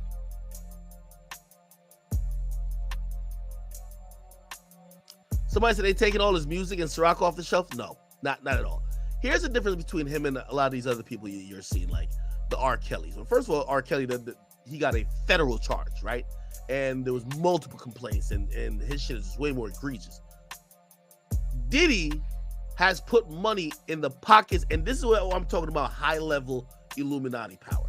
He's every executive, like, it's like Diddy and Jay.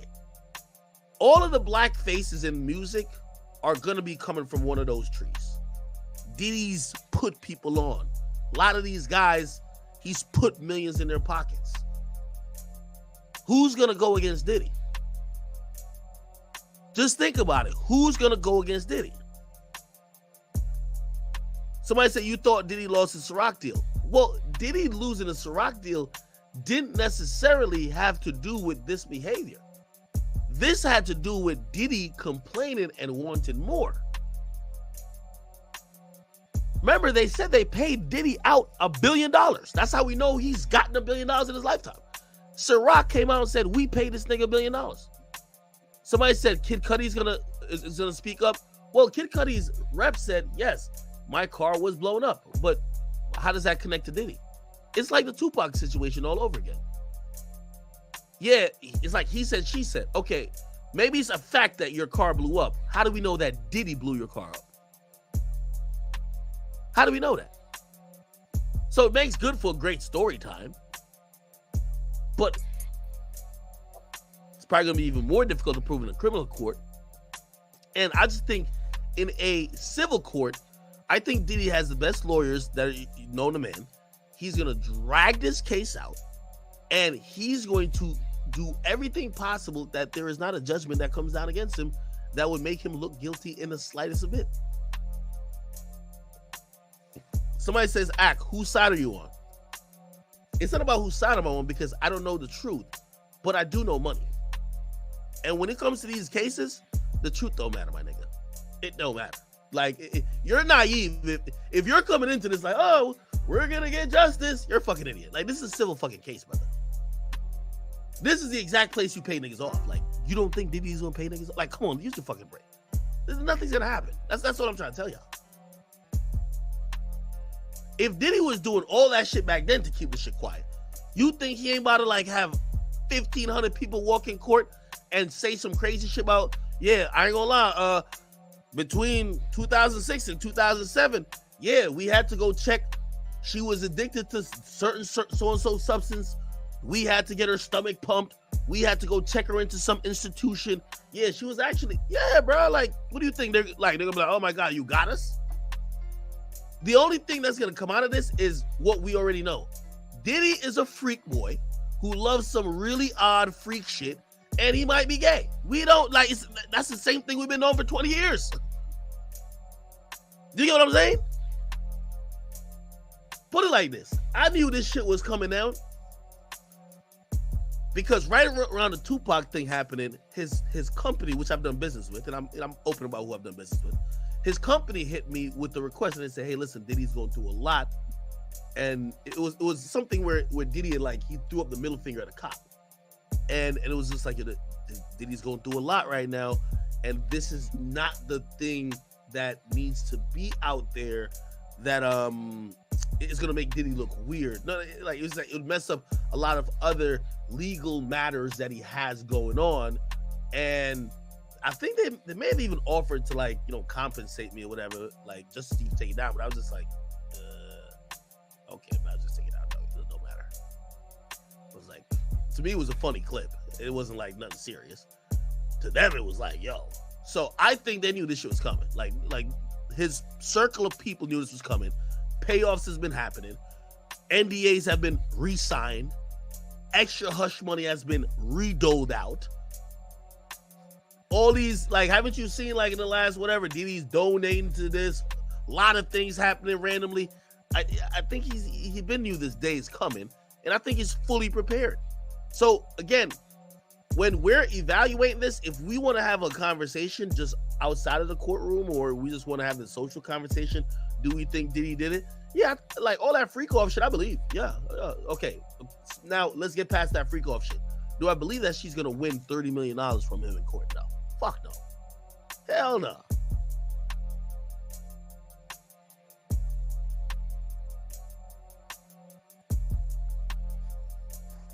Let me see what else they're saying. Let me get on the shade room. You know, the shade room. The shade room chicks is so fake. You know, they were praising Diddy the other day. Now they about to go kick this nigga back in. Carisha gonna say, well, he ain't do nothing to me, so I'm sticking by my man.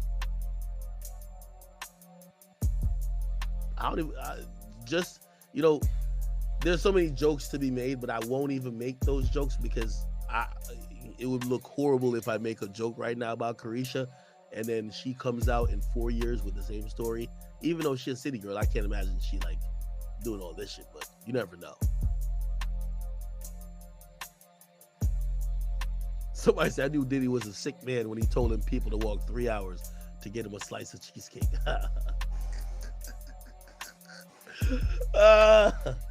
Somebody said I know Tupac doing backflips in Cuba right now.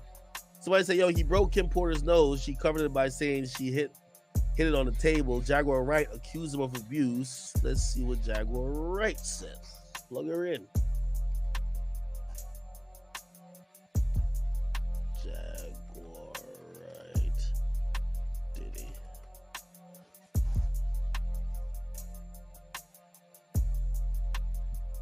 Why is there a whole thing called? Let me see. You and your little dog too. And congratulations, Young Miami. Run as fast as Cassie did. Real life. If that shit ain't real life, it ain't real life. Just say real life street stars. You know what time it is. That fucker. I'm sorry, I'm a little upset about it. Because Al B. Shore just came out of his coma, and I've been talking to Al, and we've been texting back and forth, and I'm just glad that he's alive to text. By the way, I realized I didn't even read any donations. Give me 1 second. Let me get. Where's the fucking donation? Jiraiya, thank you for the 10. It says, yo, act interview Fleece Johnson, aka the Booty Man. What? Okay, brother. Can I get the rest of them? All right, I'll try to find a donation. But anyway, let's watch this. Definitely. Yeah.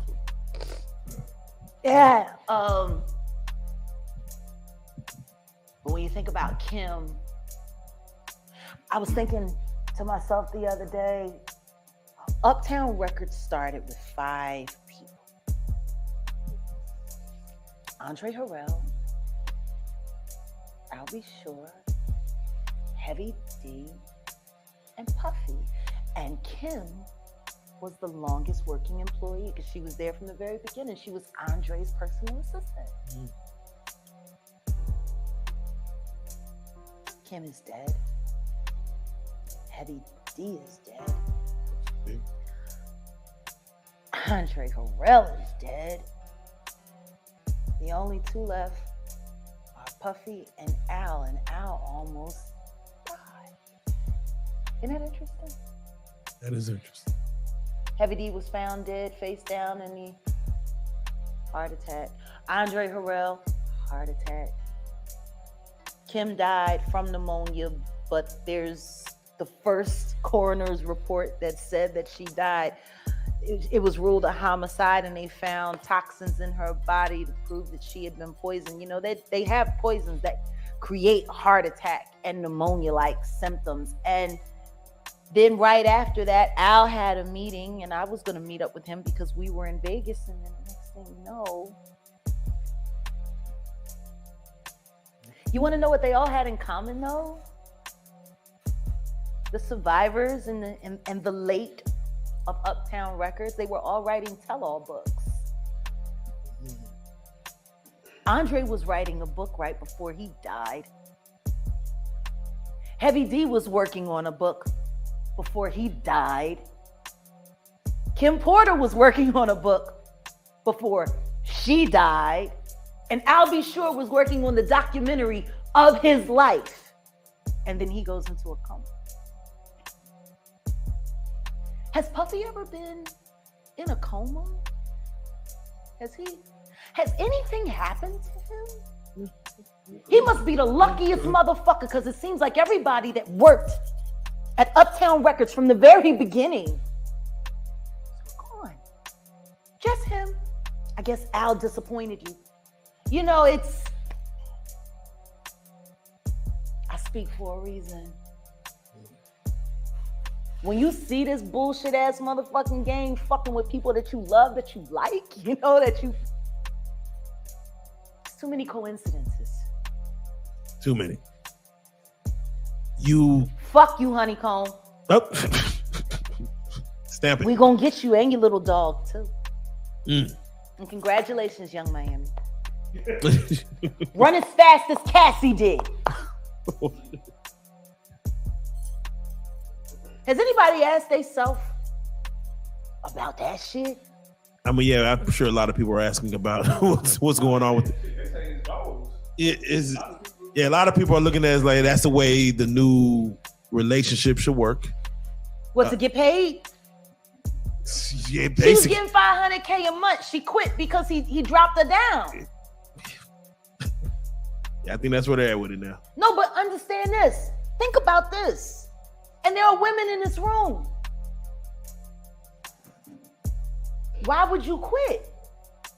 What the fuck is going on that $250,000 ain't enough? Ladies? Like, fuck the fact that he... I'm just saying, fuck the fact that he cut from 500 to 200. Who the fuck gives a shit? 200K? Who 250K? Who turning down 250K a month? What the fuck is going on in that relationship that 250K ain't enough? Could see some things. That ain't worth 250K. That's got to be some dark shit.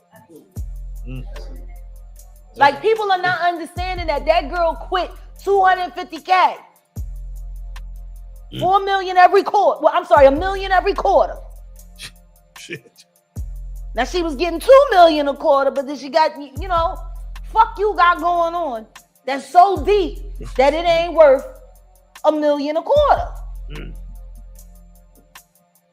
They told a story about Cassie one time, and she was saying someone had asked her why she cut her hair, and she was like, well, Diddy said he just liked it that way. And they said when she answered the question, it was like she was in a trance. Like, she was just like, I just don't know. Diddy just said he would like my hair this way. And they was like so in awe, like how she didn't even have a thought about it. It was just what he wanted. That's how he operates. He has people followed. He has people watched. He does all kinds of fucking. He's a fucking piece of shit. Too much money. I feel bad for the kids. Like, don't think that there aren't moments when I'm. Yo, Diddy, I'm bowing out the beef, brother. White flag, okay? You the second person I'm bowing out the beef to. Actually, I'm not saying bowing because I'm not into that. Monty. Hey, I quit. You win, Diddy. Okay? I quit. Diddy might have somebody outside my crib now. I don't know what's going on. Diddy, I quit. You got it. I'm gonna leave you and your side chick alone and your little gay friend. I'm gonna leave all y'all alone. That's it. I quit. Waving the white flag. I need some white to wave. I'm waving it. It's imaginary. Okay? This shit is spooking me out now. Speaking honestly about that motherfucker, that I pray that his children don't hear it. Because that's still their dad. I know what it's like to have a baby with a fucked up ass motherfucker. As much as I can't stand my ex-husband, I would never want my son to feel bad about either one of us being his parent. You know what I mean? Like, exactly. I would never want that. Exactly. But their father is the fucking devil. He the fucking devil. Hold that thought. Why do you think TD Jakes was at Puff Daddy's birthday party? Okay. Now, let's go to Aubrey O'Day, the woman who was the lead singer in Danny. Thing you could imagine why somebody would want to fire. Danny Kane, right? Or what group was she in?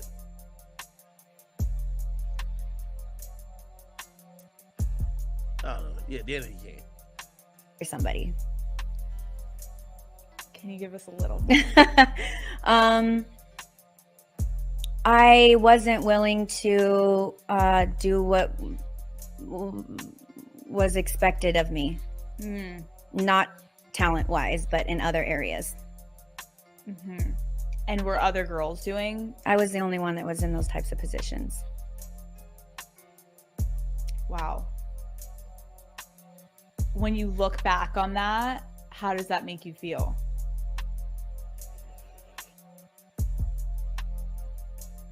You know, I have such a love-hate with it all because I don't think I would have been able to be so successful in so many other areas had I not been trained under Diddy. Mm-hmm. He was the hardest person that you can work for, and it was torture.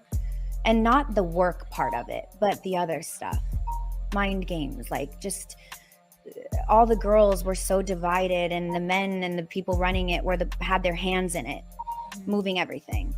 There was a lot of betrayal. There was a lot of lies. There was a lot of, you know, when you're young and impressionable and we understand our beauty as women through the eyes of the people observing us. Well, who's observing us? Men. So we learn our beauty through a man's eye, which is very subjective. So it's difficult when you're that young to understand your worth as a woman through the men that I was around. And that was very traumatic. I don't think any of us have healed from that. Diddy would be like, you're not hot anymore. Like, what happened? You don't have anything, like, you don't have any curves. You're looking like you're not looking like, I can't get people to think that you're my good looking person. And there was no Me Too at that time. There was no protecting anyone at that time. You signed a million NDAs and a million contracts that took away all your rights. So you really were operating in an environment that you had no control in. When was the last time you spoke? Should I ask you the golden question? What's the golden question? Oh, nothing. You keep mentioning Diddy. I wanted to ask you about I just saw the whole thing with Bad Boy. He gave the rights back to a lot of Bad Boy artists. Any comments? Yeah, I'll talk about this. The floor is yours. So this one has been bittersweet for me because as I've gotten older, I've let go of a lot of the trauma, and I've learned to really appreciate some of the more personal, beautiful moments I've had with him. And he is the first person that gave me a platform to show my talent to the world. You know, and I was at 17, I'm 39 now. So I have a hard time talking about him. Before it was no good. Now I feel loving moments for moments that we had together. But this banner that he's painted himself with all weekend long, this has been the Labor Day talk in my world, that he's paying back all of the Bad Boy artists.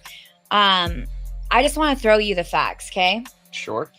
The deal that we were offered, and when I say we, not every artist got it. Like Day 26 did not get it. But this is what it is.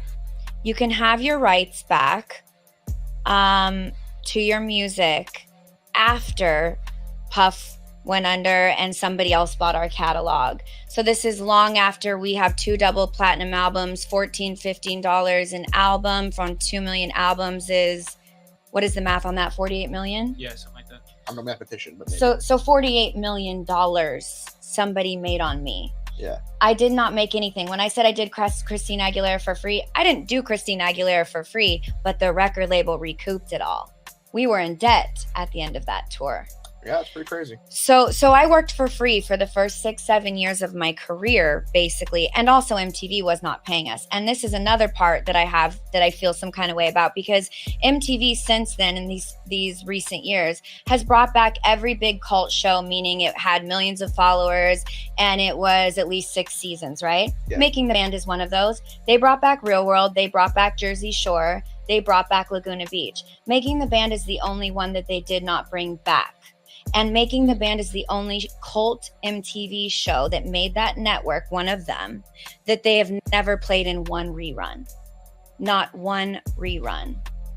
So I'd like to know why. And if it has something to do with Diddy, then again, what I'm wondering is when the deal is, when this benevolent man who's just now had a change of heart and has decided to pay us as talent and also as writers, we're credited with publishing. So basically, we only get the amounts due since Sony bought our catalog. Okay. So streaming for the past couple years, it's about $800, $900, some in the hundreds. Okay. And in order to get that, I have to release him for any claims or wrongdoings or actions prior to the date of the release. I have to sign an NDA that I will never disparage Puff, Bad Boy, Janice Combs, or Justin Combs' music, or EMI, or Sony ever in public. So that you just got recently for this thing? I got it a few months ago when he started doing this. In the news now. So what's happening is artists, some of them, not all of them, are being given streaming royalties and ownership back over our publishing on songs that we wrote at a time when you know that you have to stream a song 1 million times to make a cent. Yeah. Okay. It's hundreds of dollars. And me, as somebody that's a girl's girl, I hit everyone in my group and said, absolutely do not take this deal. I can get us a show on Hulu right now and talking about boy bands and girl bands, because you have to realize there's a handful, 2 handfuls at most of boy and girl bands that had platinum albums, 2 platinum albums. Yeah. And that will never happen again. Music nowadays is run by TikTok, and you can maybe get a song to chart well. Albums aren't being made anymore. There aren't conceptual albums like Christina was doing, like Justin was doing. Those don't sell. It's a singles market game, and it's a gimmick game at best. If you were to sign that NDA, would then that prohibit you from taking a deal where it's like you get a show about the I would never be able to do, I would like to do a documentary for Hulu or Netflix or Amazon, a streaming site on boy. Fuck around and find out. That's what Diddy would say. Huh. You want to do what? A documentary? You want to do a tell-all? Fuck around and find out. You be swimming with the fishes.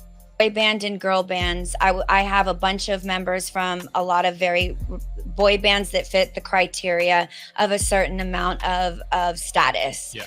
Platinum albums, awards, etc., Grammys. Same with girls. The stories that we have to tell during a time in music where there were gatekeepers, there were people that owned labels like Puff running things, and the way that the divisions and the divisiveness occurred, and the things that we experienced between each other and us against the system are fucking insane. And most people that have had to go through those types of things, like the real ways the Kardashians got to where they got, Ray J tried exposing a lot of that, they're still acting like that Ray J didn't expose them and that their Hulu show is all real. they don't have to really even notice Ray J because he doesn't come close to them. But what Ray J said was the truth, and he proved it with facts. So at the end of the day, we're all just willing to turn a blind eye. Diddy is just literally known as the guy that doesn't pay his artists. And it's funny, and then you move on and you like something that he did on TikTok because he's funny. But for people that worked for 6 years of their life and entered an industry where somebody made, what, $48 million? And we didn't even see a penny of that. And we were in thongs and 5-inch heels for years of our lives on stage. And not any of it did we see. And the measly amount of change that MTV paid us, we don't even get to feel any benefit of that because they never brought the show back and they don't play it in reruns. So we can't even get the hype of, oh, hey, I remember this. They're cult classics. Let me hire her for something. Like all of them got, right? Jersey Shore kids are making millions of dollars. We were talented kids plucked out of oblivion, and we all had a fucking dream to be. Damn. Yo, she throwing a party today. She throwing a party today. At Madison Square Garden and perform, which we got to. And we were not expected to get there. And we're all incredibly talented, every single one of us. So to me, when I read this, I'm basically feeling like you're presenting yourself as the benevolent God that's giving everybody back their music. You've turned down millions of dollars to give the millions back to the people. This is the honest to God. You can read from our attorney. Yeah. This is the honest to God agreement of what I'm being offered. A few $100s to sign away my rights to ever tell the story of what I went through again. And there's not going to be an era of girl and guy groups like that ever again with the way that music has transitioned. And I don't know if it will go back ever again to anything that's credible. Yeah, I don't really see it. And there's a story there, and Hulu tells those stories, and streaming Netflix tells. My boy Diddy, man. Popped up at the Breakfast Club. They call a full circle. So I went back into like Puffy. That's how you clear it up. The first, and it's no disrespect to nobody. We're just saying respectfully. We're saying respectfully that all the other father-son teams that I ain't gonna lie. At one point, it looked like he was about to slap DJ Envy. I ain't gonna lie to you. I think DJ Envy must not realize this is the real OG. You know, a lot of people forget how many #1 records I have as an artist, and so you know, it was just really like I wanted to give people something different. I didn't give them Keisha Cole really. I wanted to give them The Present, Me and Young, and then look at something and change their way.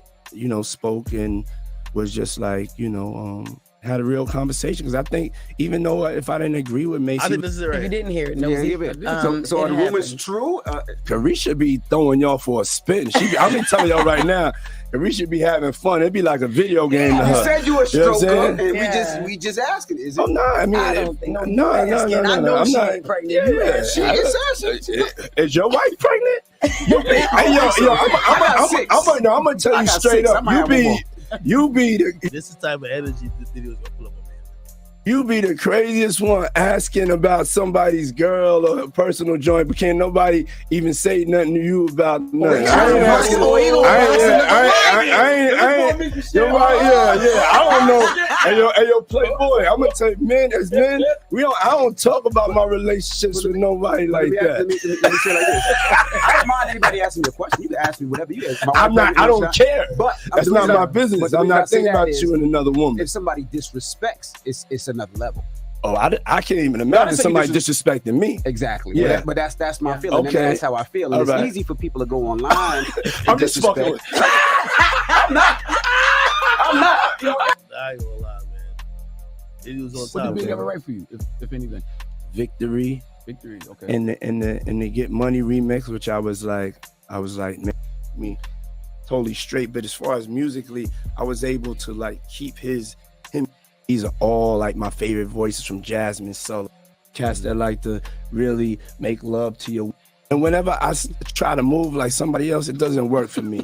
So it's like, so I was looking at BET, and after, when you're looking at buying a company, you got to do your due diligence to see if it if it fits your strategy. And so even before they decided not to, not gonna be sitting. Maybe this came about because he was trying to buy BT.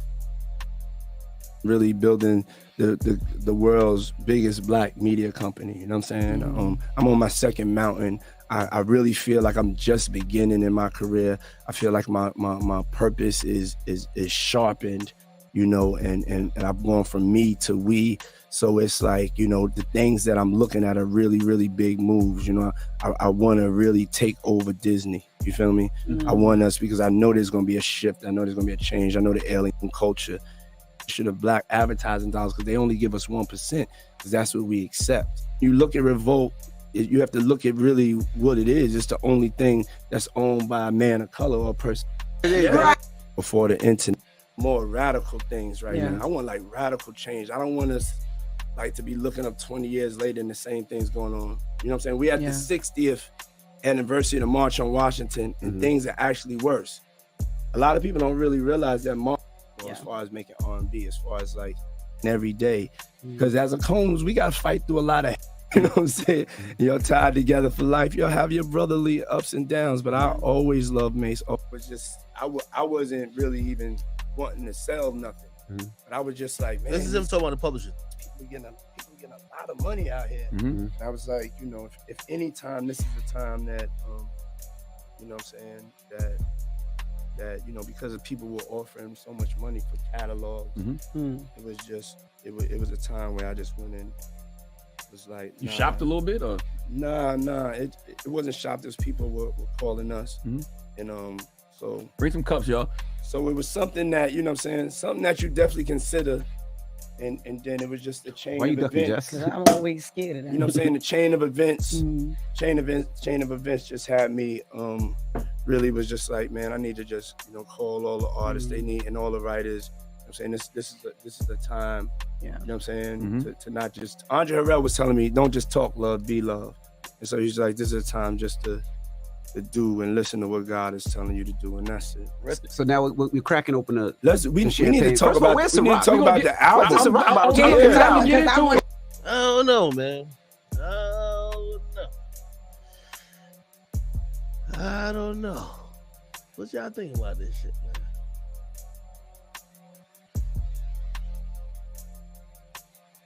I believe all that freaky shit. I guess I'm trying to think like, yo, is DIDDY really one of them guys who's just like the type to blow up a nigga car? Did that ever make the news? Have we even seen Cassie talk? She speaks English, right? Oh, what the fuck? I'm trying to keep it together. You're a brave woman. Thank you. I try. You know. Who are you wearing? I'm wearing Stello. Gorgeous. Now you're going to sit down, watch the movie. Your boyfriend's sitting next to you, and you and Terrence are. Yeah. You know, what does that feel like? It's work. Interesting. That's like some voyeurism shit. If DIDDY used to love watching other niggas fuck her. It feels, I mean, obviously there's a little bit of anxiety with that, but Terrence is a good friend of mine, and, you know, Puff has been so understanding with everything, so it's good. But do you believe in love at first sight? I do. Was it love at first sight with your boyfriend? It was a long time ago. What makes you guys work? Well, I think what makes any relationship work, if it is working, is, you know, just not talking about it too much and just keeping it close to your heart.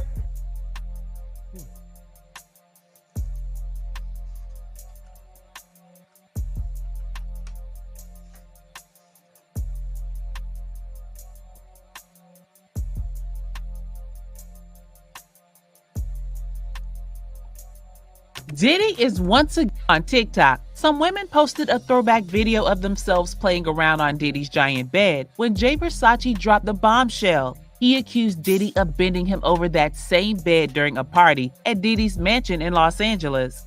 That is some serious accusation.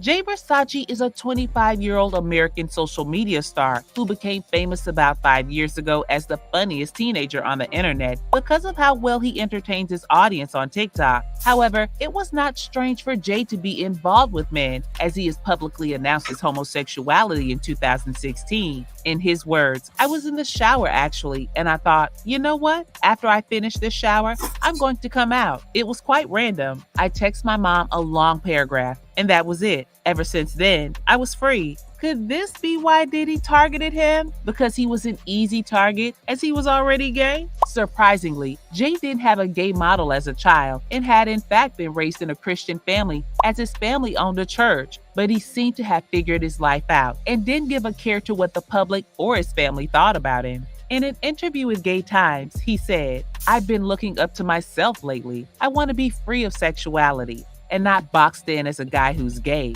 I don't want to be known as the gay guy, but also I want to be an ambassador for gay people. I never want to be labeled as the gay actor. I just want to be me." And when he was asked if his upbringing had anything to do with his decision, he said, "Being that I live in a Black Christian family, I knew it was going to be hard. I don't necessarily blame my family for not understanding it. It's how they grew up, and they're just acting as a product of how they were brought up." Interestingly, Jay had never mentioned what happened with Diddy until he saw the throwback video posted by the women. Was he triggered by the video? Or has he just had enough? Anyway, besides Jay, there's a long list of celebrities who had a crazy encounter with Diddy, and one of them is Exhibit, who revealed that sometime back, Diddy had invited him and Kareem Superhead Steffens to a New Year party in Miami, and he saw what he'd never imagined he'd see. In an interview with Sirius Satellite's Foxhole Radio, he said that Diddy had called him out of the party to talk and warned him about Superhead, the girl he, Exhibit, was with. He called her a devil and said that she would likely expose his kinky secrets. Puffy calls me outside. He's like, "Hey man, you know that girl you know about the girl you." I was like, "Yeah, nigga, everybody know, but you know what I'm saying? What's happening?" You know, so he's like, "That's the devil." Exhibit still didn't understand what Diddy was talking about, so he confronted Superhead about it. But she laughed and said that she'd explain what happened later. What exactly did Superhead see that made Diddy so cautious? Soon after, Diddy invited Exhibit, Superhead, and other members of his crew to a club. When they got to the club, they entered through the back door and got to the VIP lounge, which was empty. Diddy left them to do his business, and that's when the real event started. He and Superhead sighted two men kissing passionately and the party. Another one dancing butt naked. It's two dudes kissing. You know what I'm saying? I'm like, another direction, it's another dude over there like butt ass naked dancing. Perplexed, he left without saying a word to Diddy or even bidding him goodbye. In his words, "We take off. We leave the club directly. I didn't say peace to nobody. It was suspect. You can chalk it up to being in Miami or whatever, but I've been in a gang of clubs, and I ain't never mistakenly stepped into a club with that kind of activity." Why does Diddy attend such parties? And from X's story, it seems the party isn't a regular party we all know of. Speaking of parties, Usher also shared the experience he had while he was a teenager. At 13, he was handed over to Diddy, who was supposed to be teaching him all he needed to survive in the rap industry. But Diddy didn't only teach him stuff he needed to know, he also taught and exposed him to stuff he wasn't supposed to know at his age. So I got a chance to see some things. Yeah, but you were 13. What were you seeing? I went there to see the lifestyle. Even Diddy revealed that he and Usher used to sleep together when he was a teen, but Usher used to wake up earlier. Even though he referred to Usher as his brother, fans think it was just a cover-up. That's my brother right here from day one. We used to wake up and, pause, but like, that's how. Back in the days when he was like 10 and I was a little bit older, his older brother, we used to fight over the frosted flakes. You know what I'm saying? Before pause was invented. You know what I'm saying? But it's my brother for real. We used to actually wrestle off of the frosted flakes because he used to always get up early with me. Now he's one of the richest stars in the world. But Usher is only one of the male celebrities that have caught Diddy's fancy. He has also tried to put his charm on 50 Cent, but failed. In an interview, 50 Cent revealed that Diddy had once asked him to take him shopping. According to him, that offer seemed awkward coming from a guy, and he ended up referring to Diddy as a fruit pop. So when we gonna get the chance to, to kick it, like we can just hang out, nigga. We gotta Who that? This is Puff. Okay. He telling me we got to kick in this shit. And he was like, yo, why don't we like go shopping or some shit? I mean, like, I pay for it. And I was like, this just saying. I got the away from him because I was like, this nigga just tell me he take me shopping. It goes on. So there's your little fruit pop. It's a fruit pop. It's a fruit pop. Trust me. You see these little weird like that out there, sit out there for no reason. You don't see accident. Be like kissing. Like that doesn't happen by accident. You know what I'm saying? Like I'm telling you. I'm telling you. Look. Later you gonna find out a little shit I'll be saying. But when Diddy was asked about it, he had confirmed that he offered to take 50 shopping, but he had only done it because he thought. All right, man. Diddy, I don't know what's going on with you, gang, but hey, here's my thing. I know y'all don't like hearing this. This industry will always protect the greatest and the most powerful men. And Diddy is the greatest and the most powerful guy. He's one of there's a couple others, but he's at that level. If you think that this lawsuit, this civil suit, these accusations are going to end him, there's been weirder accusations or stories about Diddy. So, yes, it'll go viral for a day or two that he loves to watch people fuck his girl. But will they actually take some of these claims of abuse and other sexual impropriety, and will that end him? I think not. Okay? He's going to fight this lawsuit. Put it like this. I think he's going to spend a nice $5 to $8 million, and I think he's going to be successful. Or perhaps he comes out of this maybe paying some money, but definitely not the 30 that Cassie was wanted. Will people not fuck with him? No. Will advertisers pull out of his network, revolt? Maybe initially, but I don't even think this is going to catch the steam. And again, I'm telling you, it's only because it's Diddy. It's Diddy. Diddy, this industry is about who... But like, you know, every little thing with me, if I bump my toe, they'll be like, yo, a nigga just tripped Ack and beat his ass, right? What I've realized about this industry, and I want to become a little bit more like this, not on some Diddy shit, pause, but it's like, the people who are protected, because a lot of niggas do fuck shit, but not everybody gets exposed. And a lot of niggas do fuck shit and get exposed, but nothing happens. You know why nothing happens?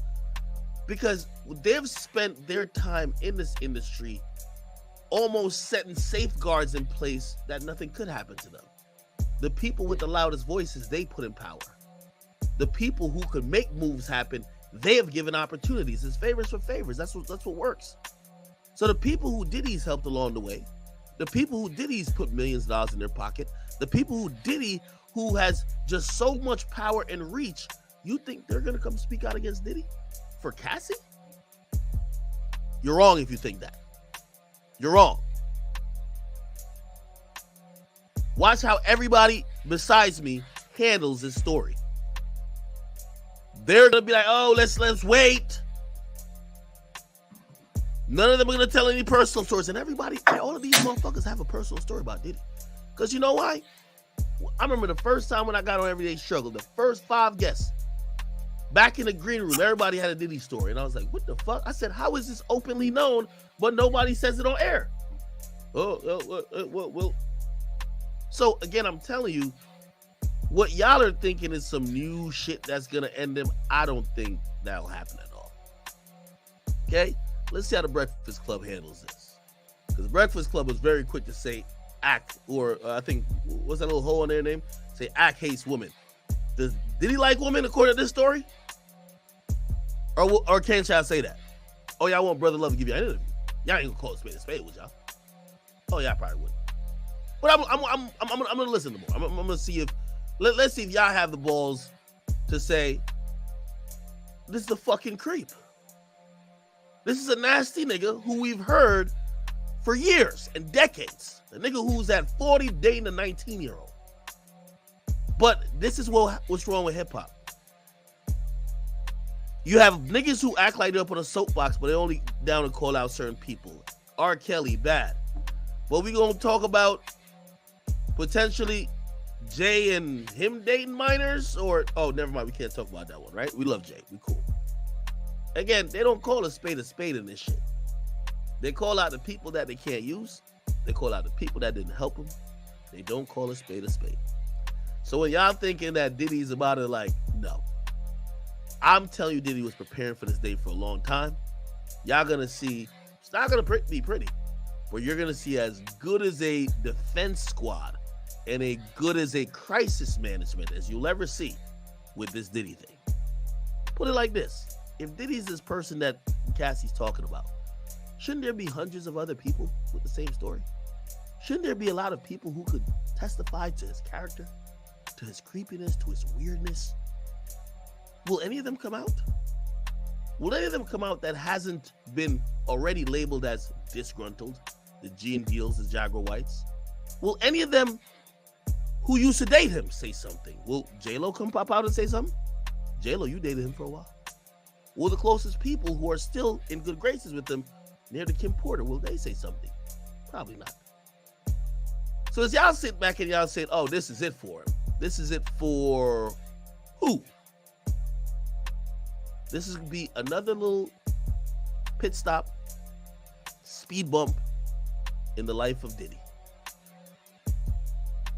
Wasn't it 2-3 weeks ago we were all caught up, like everybody had their panties up in a bunch thinking he was about to get arrested for Pac's murder? How soon we forget, right? That seems like a distant memory. Big Dan says they're just coming out. It's just began. Well, I think that's what the police is going to try to encourage people to come out.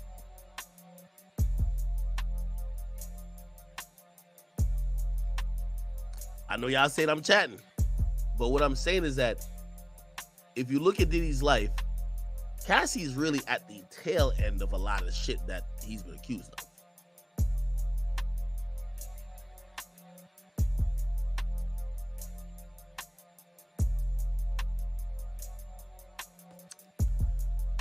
Okay.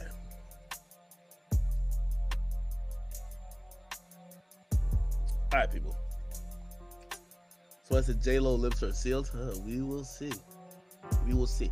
Yeah, for the people on YouTube, we did listen to Drake's album. Oh, by the way, here's some donations. We got it back. Fine, thank you. Zuri Fraser, thank you for the $5 donation. They said Drake was 100% shooting at Joe on stories about my brother. Curry 2S, thank you for the 2. He says, yo, nobody made it in the chat. Thank you. Nobody, thank you. This is my name, nobody. Thank you for the 5. He says, Diddy made the Illuminati mad when he tried to get the black community to stop buying from the liquor companies. That's interesting. Ugly Money TV, I love their content, by the way. Thank you for the 12 and CEO act. Be careful. I think Diddy's in the chat. Shit, you never know. Mr. Cam, thank you for the 5. It says, yo, Winter from BGC, who dated Diddy's son Justin, had a weirdly similar story. Right? Okay, I'll play it. So you should play that. Okay, I'll play it. Journey to Taj, thank you for the 5. Cassie's lawyer is the same one who took. Ooh, really? Journey to Taj. That's interesting. You saying Cassie's lawyer is the same one who took Harvey Weinstein down? It's that Cassie likely has someone more powerful than Diddy backing her. Oh, wow. A story to tell. Thank you for the 10. So Mace mentioned that NDA today on It Is What It Is, 11-minute mark. Okay, I'm going to go watch that as well. Cult of Masculinity, thank you. He says, yo, are you going to cover the TD backdoor? We want to know the full breakdown with the bottle of Henny in the hand. Town Rumor, thank you for 5. It says, old washed up women are mad and broke. So I'm guessing you think that they're just lying, right? Yo, Counselor Lars, thank you for the 5. He said, yo, it's a freak off Rico. The freak off Rico, that's crazy. Sandman X, he says, look up YK Osiris and Diddy, Jamaica, Breakfast Club. Family First Vest, thank you for the 10. It says, yo, not for Cassie, but what about for the FBI?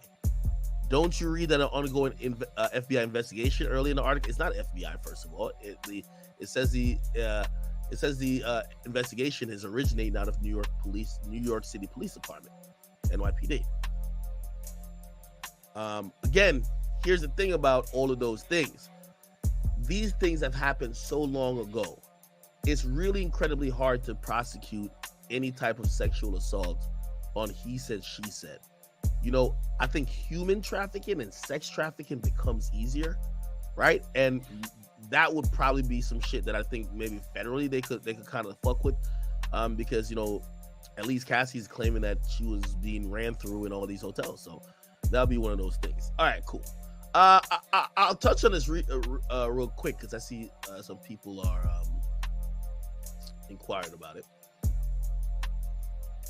Let's see, where is it at? So, what the fuck? Sorry, chat. Okay. So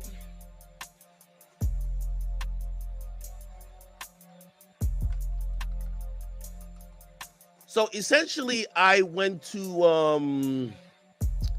the live show of Back on Fig and Community. I think they call it the Fig Community World, okay? And I was invited there by pretty much all the guys. But me, I'm a I love to think that as a friend I happen to be loyal, and I'm a favor for favor guy. And not necessarily you give me a favor, then I'll give you a favor, but it's like if somebody looks out for me, I'm always down to look out for them. And that being said, I appreciated AD when he not only came to my studio opening, he also came to my show when I did a live show. And because of that, I've told him repeatedly, I say, whenever you're in New York City, you could always use my studio, like whether I'm there or not. Like I'll get one of my people to whatever. You never have to think because you're out of town, you can't do what you got to do. Likewise, they were in town for a show. They did Gramercy Theater. Remember, Gramercy Theater was the same place I was supposed to bring Charleston White to, but it's a Live Nation venue. After whatever, they had gotten mad and said, we're not doing the event. Whatever. So anyway, I go to the event, and I'm going to be honest with you, the event was pretty good. You know what I mean? I think it was kind of funny. Their audience is definitely different than like the group of chat niggas that I'm associated with. When I did my show, and also even when I went to London. Now, before we even get into it, and I'm gonna play like a clip because I guess this is the clip that a lot of people are talking about. I should say this, and it's very important that you hear this before I talk about anything else. Unfortunately, as time goes on, it's like I'm feeling like the conversations that I had with 6ix9ine in the past. Now let me explain. I'm now Mr. Like when it comes to me, it's Mr. Move the goalpost, right? Meaning, if it wasn't me, you would look at it one way, but if it's me, you look at it the other way. So, let me explain. By the way, this is me on stage. This is me next to Duno and me next to Duno and T-Rel. You got Pun over here, and to my left, so over this side, you have AD who's sitting like in a singular chair. I'm chilling with them. By the way, again, they have a different audience, but it's still like, it's still lit. Cool. Now, it gets to a point, and maybe I should play because I don't know where in this it actually starts. Maybe I'll play this a little bit. Hey, look, we gotta show respect to the homie because when we come out here, what's cracking the court? My boy acting this motherfucker, man. And he said I don't be outside though. He said he don't be outside. Okay, that's when I came on stage. He outside. Hey, I ain't doing it 2 times. Hey, I think Act started some shit today. Act, you started some shit today, bro. So what? You started some shit today. We gotta go back. Okay. Before I even play it, I'll just give you the full rundown because you're gonna keep watching shit. So anyway, when I come out, everything's cool. Whatever they play last, I walk out, like whatever, that people up. I know they have a bottle of Henny out there for me, cool. And I think while Pun is talking, I hear one guy who's in the crowd, he says something. Now I can't see who he is. Like, if you've ever been in Gramercy Theater, not the most well-lit place, at least during the podcast. And I kind of look out, and I think I was just like, I was trying to say, if you're going to shout something, make yourself be seen. Now, I'm going to tell you why I use that reference I'm feeling like the same thing was like, I remember having these conversations with 6ix9ine when he used to try to explain to me, he'd be like, yo, but okay, like even let's say the Meek thing. Yo, nigga, I popped out on Meek. Yo, why is niggas like they're not giving me the credit? They're acting like Meek pressed me. And I'm like, yo, bro, they don't like you. Like, no matter what you could kill 15 niggas. They're gonna just say you accidentally killed them. You're pussy. Like, they don't like you. It's kind of the same with me. So anyway, I'm at this show. Everybody's labeling it that I got pressed. Let me give you the optics and you tell me if I got pressed. I'm at the show very comfortably on stage. I'm hearing people who they give the mic to somebody who I couldn't see. And I think the guy said something. I don't know if these like gangman. I don't care who it is. But they said something and they said something about 6ix9ine, right? Now, this is another thing, and I'll call out New York City as a whole about it. And this is why I hate like even people reporting it like I got pressed. Y'all are doing the same thing I did to 6ix9ine. If anybody at the venue didn't like me, don't shout at me. You gotta do something to me. And I'm not inviting it, but unfortunately, when you're now in a place where if you and another guy are shouting at each other or like really, because to me, I'm not taking that serious. I'm on stage to entertain my nigga. I don't give two fucks. I don't like. I left off stage and there was a whole another situation in the back. Not like no, it was just other people drama that I was kind of dealing with. So I'm not thinking nothing of it. But of course, people are gonna say I got pressed when never ran, and I'm the nigga who told the people, nigga, come up here, come up here. How the fuck did I get pressed? But it is what it is. You know what I mean? Again, I'm not going to get the favorable edge of it. Just put it like this. And this is why New York City, y'all always look bad. It took a bunch of Mexican niggas in Florida to actually do nothing to 6ix9ine. Because every time y'all saw him, all y'all did was this. Y'all ran your mouth, lip service, big talk, and walked away. There was one guy. So the first guy, I'm going to tell you something. So there's one guy, I think he had heckled something. And I said, yo, nigga, we can't even see you. I said, nigga, if you're going to talk shit, don't talk shit from the shadows. Okay, never seen that guy. They start passing the mic around, and it was my idea to pass the mic around because I like, you know what I mean? It's a large, I'm trying to get content for these guys, bro. Like, I fuck with them. So I said, yo, because every time, like, I realized they react so viscerally anytime I bring up Adam or No Jumper. I said, yo, I want to know why y'all fuck with Back on Fig and Figmunity World so much as opposed to No Jumper. So I think I took my mic because I'm the only one with a wireless mic. So this is my mic, right? I'm the only one with a wireless mic. Every other mic is wired. I take my mic and I give it to the crowd. This is me doing this willingly, right? They then give me another mic, which is whatever. And people are basically like, fuck No Jumper, blah, blah, blah, whatever. Cool. It gets to one of the guys who basically, he just wanted to be like, yo, nah, we just fuck with Back on Fig, blah, blah, blah, blah. And then they say, yo, we don't fuck with like snitches or whatever the case is. And I think that's when they addressed it to me. They said, yo, something 6ix9ine, right? And of course, like, bruh, these are paying fans. I'm sorry to tell y'all. These are paying fans at a venue. These are like, as much as these guys think they're this tough gangsters, you came to watch podcasters speak. I'm sorry. You could throw up 50 million signs. You're here sitting like you are a well-behaved, trained motherfucker. Listen to a podcaster speak. I don't care what sign you throw up, nigga. So the nigga was like, nah, fuck with snitches. Yo. And then he said something about my associate with 6ix9ine. So I'm kind of joking it off, thinking it's not that serious, right? Okay, all right, people did 6ix9ine all the time, whatever. And then I forgot what he said. He said something to me. I said something back to him. I'm still not taking it serious. So that's the second person. Another nigga gets the mic, but this guy I can't see. So the first guy with the 6ix9ine thing, I can see. He's somewhere in the back. He was like, yo, so act, you don't fuck with Jersey, blah, blah, blah, da, da, da, da. It's like, nigga, and I'm like, so I started telling him, I'm like, nigga, the fuck? It ain't on me to fuck with nobody who ain't never fuck with me. Then the nigga said, yo, nigga, you pussy. So then I said, bro, I can't even see who you are or where you're at. I said, nigga, if you gonna talk all that shit, come to the stage. The nigga gathers his homies. It's like 2 or 3 of them. They walk to the stage. Let me see if I can show you. They walk to the stage, right? They walk to the stage. So it's 3 of them right here. Like right here. They walk to the stage. He's saying some shit. I'm saying some shit. I'm right there. It's three of them. Even at a point, and I'm telling you, if anybody got a live stream, this is facts.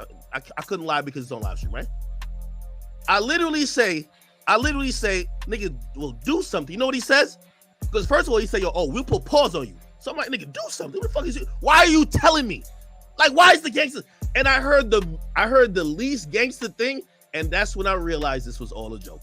The nigga said, you gonna file a lawsuit on us. Wait, a gangster just said I'm gonna follow. Nigga, I'm the rich one. You're broke. I'm gonna file a lawsuit on you. That's when I realized these were all costume gangsters. I'm sorry to say, these were costume gangsters. I don't know if this has a whole clip. Let's see if we can find it. Okay, so that's it. I can't find it. Yeah, I'm just listening to the commentary about the niggas. Does anybody have like a good clip? This might be it. That's the groove right there, nigga. You know, big H's, nigga. And New York, I don't know. This is the gangsters platform you on, cuz. All the other platforms, you with the rats and all that. Yes, okay. So this is a guy. Okay, so yeah. This is the guy who brings up 6ix9ine. Remember, I'm passing my mic around, and it's basically people saying why they fuck with Back on Fig over like No Jumper. Because the reason why I even asked, I don't know to be messy, I'm like, bro, if you like Back on Fig and Community, you probably found them through No Jumper. So how could you like love them so much but not associate with No Jumper content at all, right? So this guy basically said it's the realest platform you'll ever see, and he says they don't fuck with rats. That's when he addresses it to me, and he brings up 6ix9ine. Press that nigga. So how can we say?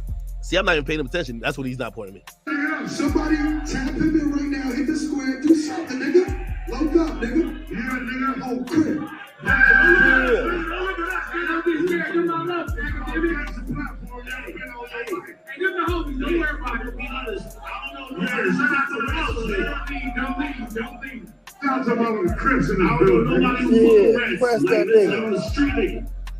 So I'm joking. I'm like, I don't know nobody who fuck with rats. What are you talking? Like, I'm just joking it out. Again, this is why, gangsterism and podcasting, y'all need to go to the military. Whoever this guy is, this bozo, you need to go to the military. You came to a podcast to shout. You paid to get in. You didn't do nothing.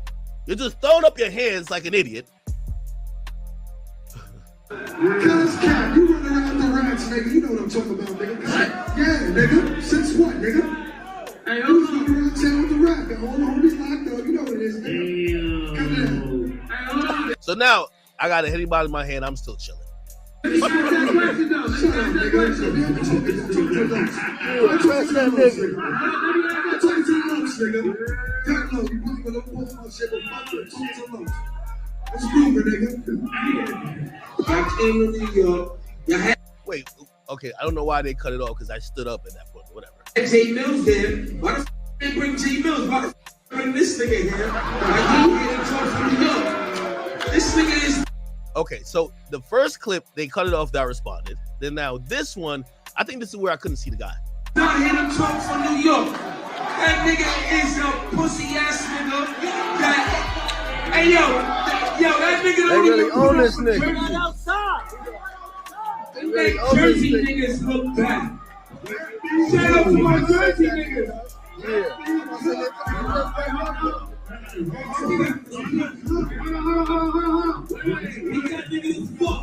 I'm sitting next to my Jersey. Wait, who talks? Who says I'm talking? Is he here? Hey, whoever nigga is not here to represent me, yo, fuck what you gotta say. Hey, nigga, you represent 6ix9ine, nigga. Get out of here. You ain't getting out of here. You're not talking about 6ix9ine. I'm talking about if you from Jersey, nigga, if you ain't support me, nigga, suck big facts. Nigga, I'm the richest nigga out here, period. I still can't see who it is. I'm just talking shit. Yeah, you can't talk. I don't know why niggas bringing up Jersey. Nobody from Jersey can tell me that. Brooklyn, pussy boy. You can't talk to the people like that, nigga.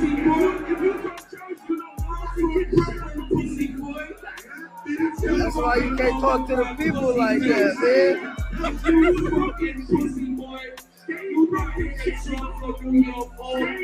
Told him, stay in the Brook. Like, don't bring up Jersey. Stay with Brook. Here's the thing. This is what I hate about this whole getting pressed shit, right? Or people even say you getting pressed. Two men saying something to each other. He the gangster. Nobody, not one of these niggas hopped on stage. Not one of these niggas was outside afterwards. These niggas came, paid, got drunk, shouted, went home, and was like, I can't wait to see the clip. These are the gangsters too. They're all throwing up signs. Nigga, I'm the only non-affiliated nigga in there, nigga. I'm in New York telling these nigga, well, stay in Brooklyn shit. Don't be mentioning Jersey. Fuck are you talking about? My mic is low though. I didn't even know it was low. Jersey,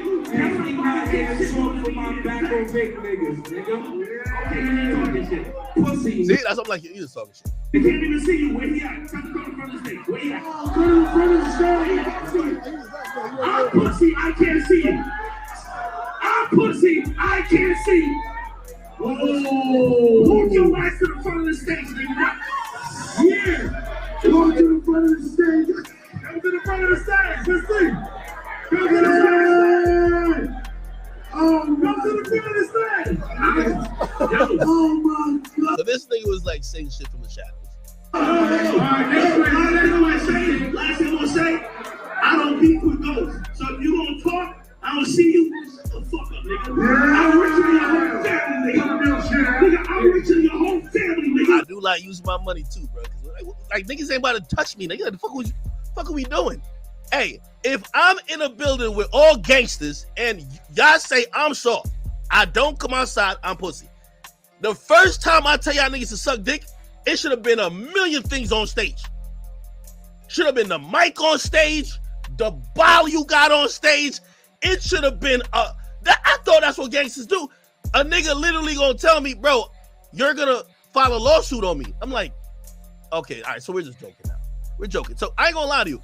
All in all, and I'm gonna keep playing. I know y'all want to cut up. All in all, I actually had a good time. Like, bro, I like talking shit. You feel me? Nobody got touched. Nobody like I didn't feel uncomfortable. If those are the gangsters out here, I didn't feel uncomfortable. So I'm good. They're good too. They paid for their money. They got a memorable experience. I don't see nothing wrong with it, to keep it real. Me personally, but we got some more shit to talk about. Let's keep playing. Pop your shit, nigga. Look at this haul up. Look at the whispers in the shadows. So the nigga was like somewhere back here. He got his homies, so now they about to pull up. Yo, for the real back on big community world fans, y'all not like that pussy nigga that came to the stage with that shit. I had to tell him like, yo, because everybody in the building, I ain't gonna lie, I ain't know their audio was like that. Everybody in the building is mad signs throwing up. Like, as soon as they said something, like, yeah, they throwing up signs. I'm like, what the fuck? Everybody's gang affiliated. I'm not gang affiliated. But, nigga, this ain't a gang affiliated thing, nigga. This is a man thing. Like, okay, nigga, I'm on stage. I might not be your favorite entertainer. I even told him. I said, bro, I'm here to support my niggas. You feel me? Like, I don't think they had their full team there. I think Smack was supposed to be there, whatever. I'm just here to support them. The show is not about me. It is not about me. To keep it real, I was letting Pun and T-Rel run it, and even AD. Let them, like, I want to assist. You know what I mean? Like, it's just an assist. It's just like, to keep it real. And to be honest, maybe I should have probably, you know what I mean? Because again, it's not my show. I should have probably popped off stage like even sooner. But, nigga, I was vibing. You feel me? Fuck is you talking about? You in the shadows talking shit.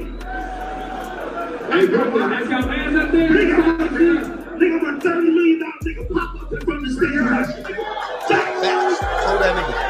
Man, that nigga was spoke when the other nigga was right there. Look at this post up. Yo, whoever recorded this is hilarious. Yo, I'm gonna be honest with you. Like, I really, from the bottom of my heart, I hope that y'all realize that, like, first of all, there's so many bad narratives against me, right? Like, if this was me and a woman, oh, he only do this to women. Bro, I like talking shit. I'm sorry. I like talking shit in person, online.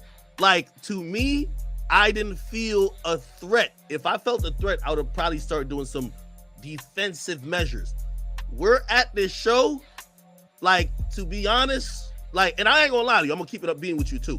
The people who I kind of came in with, first of all, they were dealing, as I said, there was some other little drama, nothing to do with nothing. But backstage, some female stuff. They not even, like, I think, because we were going for, like, I feel like 10, 15 minutes. That's when they kind of got to side stage, like, yo, all right, bet. If a nigga hop on this bitch, we finna pack him out type of shit. But the first thing, I'm dole up there, nigga. And I'm off that hand round. I ain't gonna hold you, bro. And also, let me tell you this. Let me tell all y'all gangster niggas this too. Even a civilian and the nigga y'all call pussy me, the moment I could see that y'all are just talking big, I'm gonna press the issue. Like, I'm telling you, if I was dealing with one real gangster in that building, they would have been on that stage already. So once I seen that, niggas is grabbing the mic and shouting from the dark, I'm like, oh, these niggas not like that. They just throwing up signs just to throw up signs. They're podcast listeners. Like, these niggas ain't like that. All right, I'm about to get on their ass then. Sorry. Look, he finna leave. That nigga finna leave. Oh, you want to know some shit? Hey. For any nigga who ain't thinking y'all probably out of the jersey, nigga, we could play.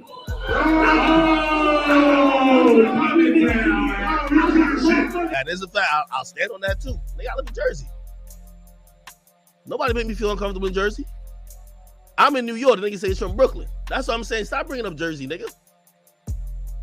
Stay your ass in Brooklyn with your Brooklyn affairs. And this is why also I'm gonna say another thing about the niggas that was in that room. The same niggas, the same behavior you seen from these niggas is the same behavior why 6ix9ine ran around this bitch and did whatever he wanted. When everybody kept saying why New York niggas didn't do shit, that's what they do. They claim they see the nigga they don't like. They talk shit to the nigga they don't like. They record it to go viral, and they go home and dap it up with their homies and throw up more signs. That's why 6ix9ine ran around here and violated. Nigga, I'm not even 6ix9ine. And I don't got 70 security like him, or I don't got 70 goons like he used to. Put it like this. If I seen some people comment on this and they say, yo, if it was certain other places, they not about to argue back and forth with you. That's probably right. And trust me, I'm not dumb. Once I seen that them niggas was just they were just gangster podcast listeners, I just started talking shit to all of them. Niggas, shut up, come up here. Shut up. Shut your bitch out. You pussy, come up here. Like, of course. Nigga, I knew y'all wasn't gonna do nothing. Yeah. Put the light right there. We gonna see him. Talk your shit, nigga. Straight pussy, nigga. Straight pussy. Hey, 6, give the mic, 6. Give the mic. Hold on, give the mic.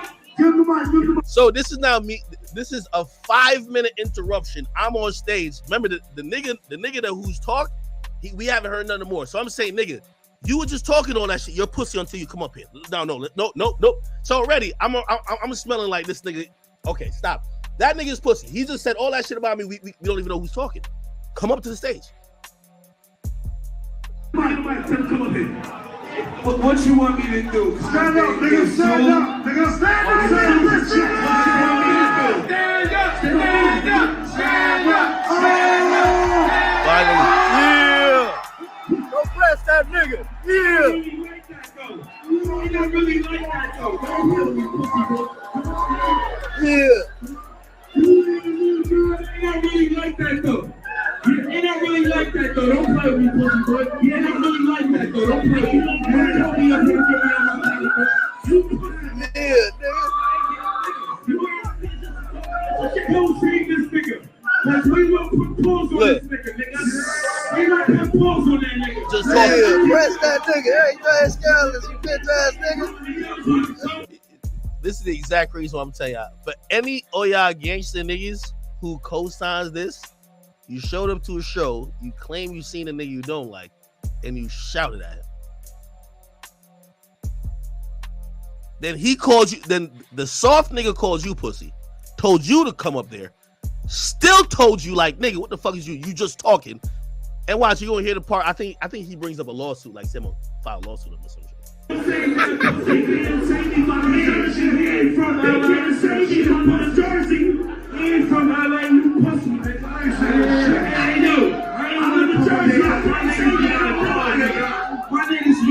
Hey, Mac, you see this here, man? Me and my dogs that kick some shit off, man. Everything's scandalous. Look at them standing up. Yeah. So now I'm basically telling them, yo, if you're gonna be doing all this while you ain't doing nothing, he says, you think I want you to file a lawsuit on me? And I'm really thinking, nigga, I'm the rich one. You're the broke nigga.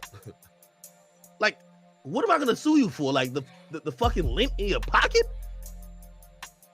Hey, yo, they want us to catch a lawsuit on that pussy boy. Hey, that's a classic 6ix9ine thing. The gangsters say, yo, you see 6ix9ine, why you ain't doing it? Yo, I ain't trying to go to jail over this nigga. I ain't trying to catch a... Bro, I thought you was a gangster. Nah, bro. Nah, I ain't about to do nothing like that. This nigga said, nah, I ain't about to catch a lawsuit over this nigga. New York City, y'all looked bad last night. And by the way, I know this this is not the majority of New York City. Because I'm telling you, there's mad niggas from New York that get active. These niggas that came to this podcast were just throwing up signs and wanted to look tough. They probably love the fact that they're watching or listening to a California more gangster-esque podcast, but they was just in there just bullshit. They talking about a lawsuit. My nigga talking about a lawsuit. Exactly. Why is he talking? I'm not talking about a lawsuit. He is. How am I gonna sue him?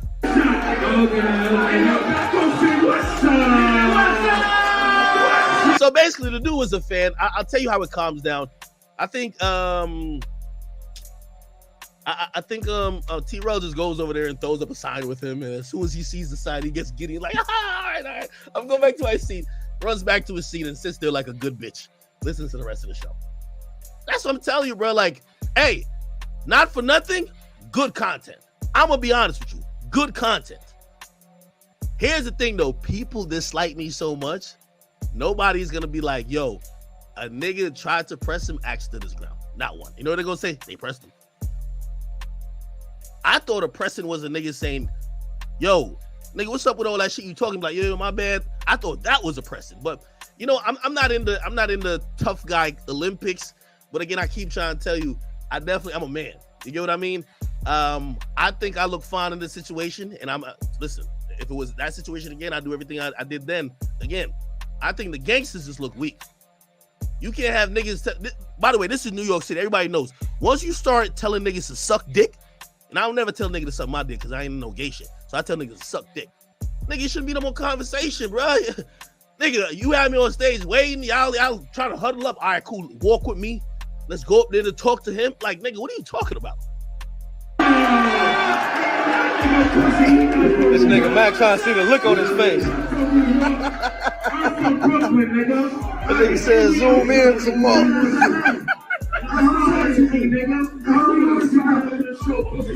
Man, that nigga need to off the rope. Do a big off the ropes on that nigga. We got the hardest fan base on YouTube, nigga. We all bullshit. Hey, definitely salute to back on Fig though. Hey, that's their crowd though. I'm not mad at it. And by the way, everything I'm saying is because, listen, if you consume the content these guys put out, you're probably gonna be like that. I'm just talking about the individuals in the crowd.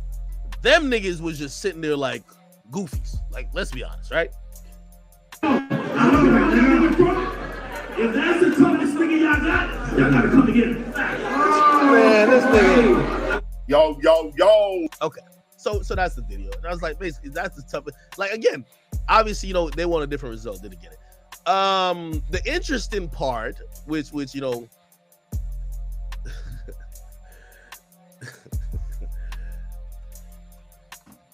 let's see if I can find it. Shit, my bad. How can I find this shit? Is it this? Okay. Now, I seen this video right here. Now, to be very clear, I don't know who this nigga is. All right. And that's not even me sneak dissing, but I don't know who he is. I've never seen him on no jumper, so I don't really know who he is. But apparently a guy who claims to be in, I guess he's like one of the other ancillary groups to like Back on Fig and Community. He had this to say about it. You know, that's why I'll be getting smacked, be yelling this TD, got TD on the side of his neck, and he swear he like, you know, he love Act and all the shit and everything. And Act cool, no diss, no whatever, but it's fuck him. It's, you know, he go get a Stone Cold Stunner. Stone Cold Stunner will be administered. You know, DF out there performing in that motherfucker, you know what I'm saying? He the one sent the niggas that Act. Yeah, Apollo wasn't feeling that, nigga. Yeah. Is there a rapper named Apollo? There was 2 dudes that performed. I think they were TDE. I ain't gonna lie to you. Because I think I was sent to AD. I said, who are these guys? Because the crowd was like, we want something. Like, and a rapper just came up. He was just like, yo. And I ain't gonna lie, the people were vibing. So I'm like, I don't know this guy. Who's this guy? But like, I'm like, damn, they're really in tune with West Coast rappers. Clearly the guy was still probably coming up. I don't know. Is there a rapper named Apollo? Oh, Apollo is a podcast. Okay. Oh, this guy's TDE too. I didn't even know Smack was TDE. You know what Adam texted me? Yo, Adam ain't shit. Adam said, yo, Act, didn't I tell you these niggas was gonna line you up, nigga? I ain't gonna lie. First of all, I didn't know everybody over there was like TDE. I didn't know. So, okay, so Apollo is this guy's podcast. And his name is Keem, not like Baby Keem, right? But Keem from TDE. So he's saying that another rapper, I guess a rapper that maybe I saw perform, because they performed in front of me. They performed with my mic. Because I gave them, because that was the only wireless mic. Had to holler at a couple of our extended family members. Stunner. Stone Cold Stunner will be administered. You know, DF out there performing in that motherfucker, you know what I'm saying? He the one sent the niggas that Act. Okay. I'm gonna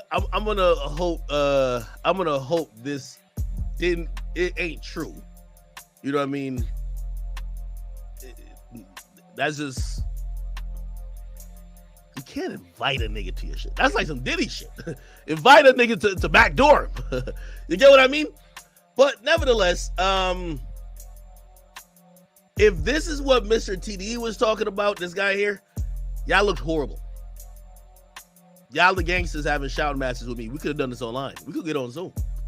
You want to shout at me too? I shout at you too. We could get online on Zoom. Oh yeah, we sent the niggas at him. You sent the niggas to shout.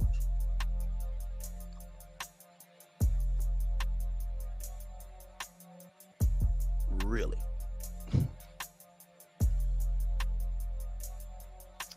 Well, I will say though, to this little nutface right here, even if that was your objective, number one, that's retarded.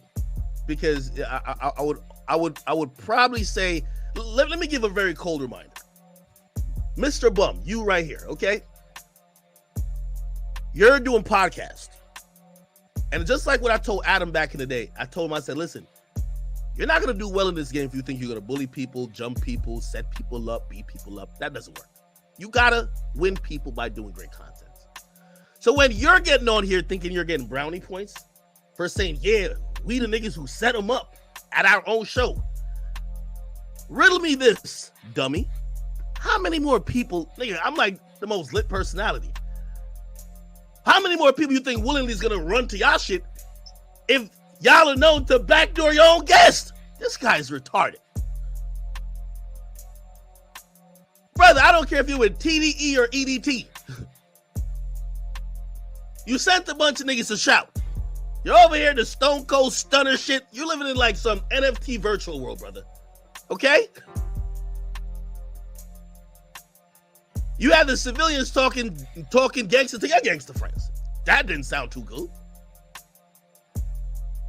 And everything was okay. The point of the matter is this, brother.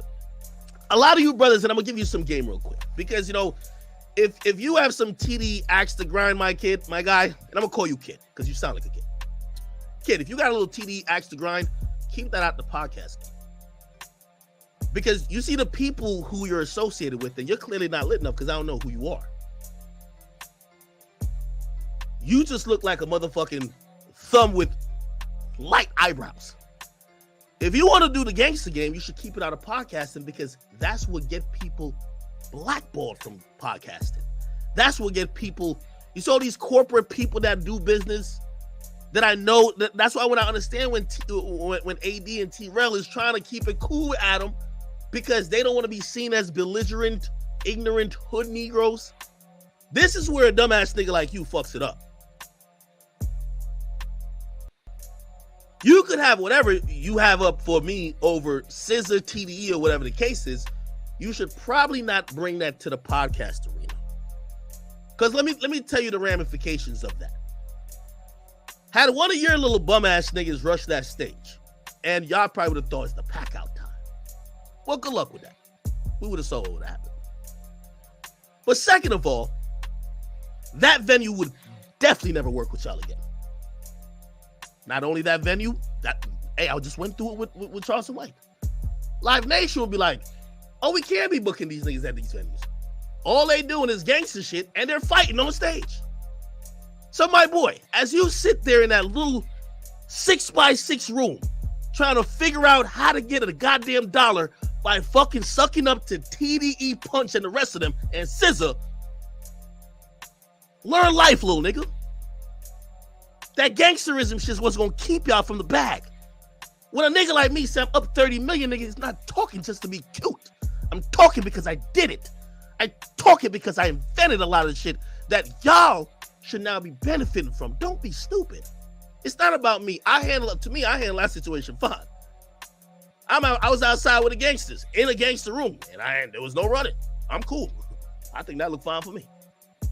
But the next time you want to get on camera and admit such dumbassery, headassery, coonery, buffoonery, remember what you're sitting on camera doing. You're trying to stream. You're trying to podcast. You ain't selling packs in the streets, nigga. And you ain't killing and robbing. Maybe you are. And if maybe that's your talent, because I didn't know you from this. Word to the wise. Even if your man's was behind it, don't say it on camera. Even if your man's was behind it, and you think you got a little win, like, yeah, someone challenged the act. Keep it to yourself. Not for me, but for the business y'all have going ahead. That's it. You got to think about the bigger game sometimes. You got to think about the bigger game. Put it like this, and I'm giving you a tip. If you feel so passionate about me, there'll be many places you're going to be able to see me. Don't do it at your own fucking show. It's a crash out type of thing. But listen, you can't keep giving advice to people who seemingly, you know, it's a reason why this guy's reasonably and relatively unknown. Nigga, you're not even the most famous Keem in TDE. The baby one is more popular than you. Actually, he's not even in TDE.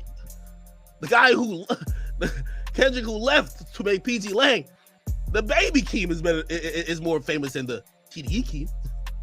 So, brother, again, respectfully, man, just be aware of the business you're in. And again, I had a good night. I think the Back on Fig guys, Fig Community, I know Duno had a good time up there. Even the guys I was arguing with, I think they had a good time as well. But please, you know what I mean? I know y'all used to get on camera and admit y'all crimes and admit y'all sins, but please don't fuck up your business trying to get some little cool points. Okay? Next time, keep that to yourself. But who am I to tell the gangster niggas to not self-snitch on themselves? Ain't that ironic? Hey, bro, don't get on camera and snitch on yourself that you tried to line up your guest and you tried to do some shit.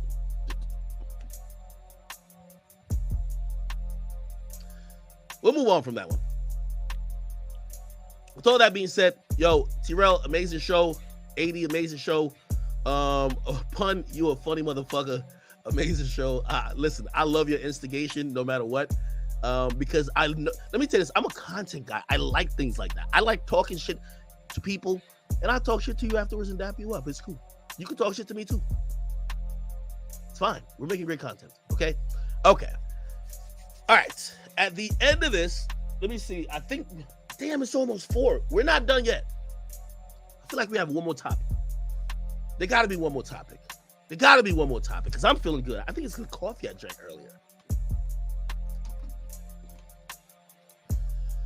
It's the coffee I drank earlier, man. Spam some shit for me to talk about. Oh, yeah. You want me to do some YSL shit real quick? I didn't finish playing this. Yo, what the fuck? Is this nigga LL on the juice? Nigga, how's this nigga at 60 with like an 8-pack, bro? Nah, this nigga on the juice, bro.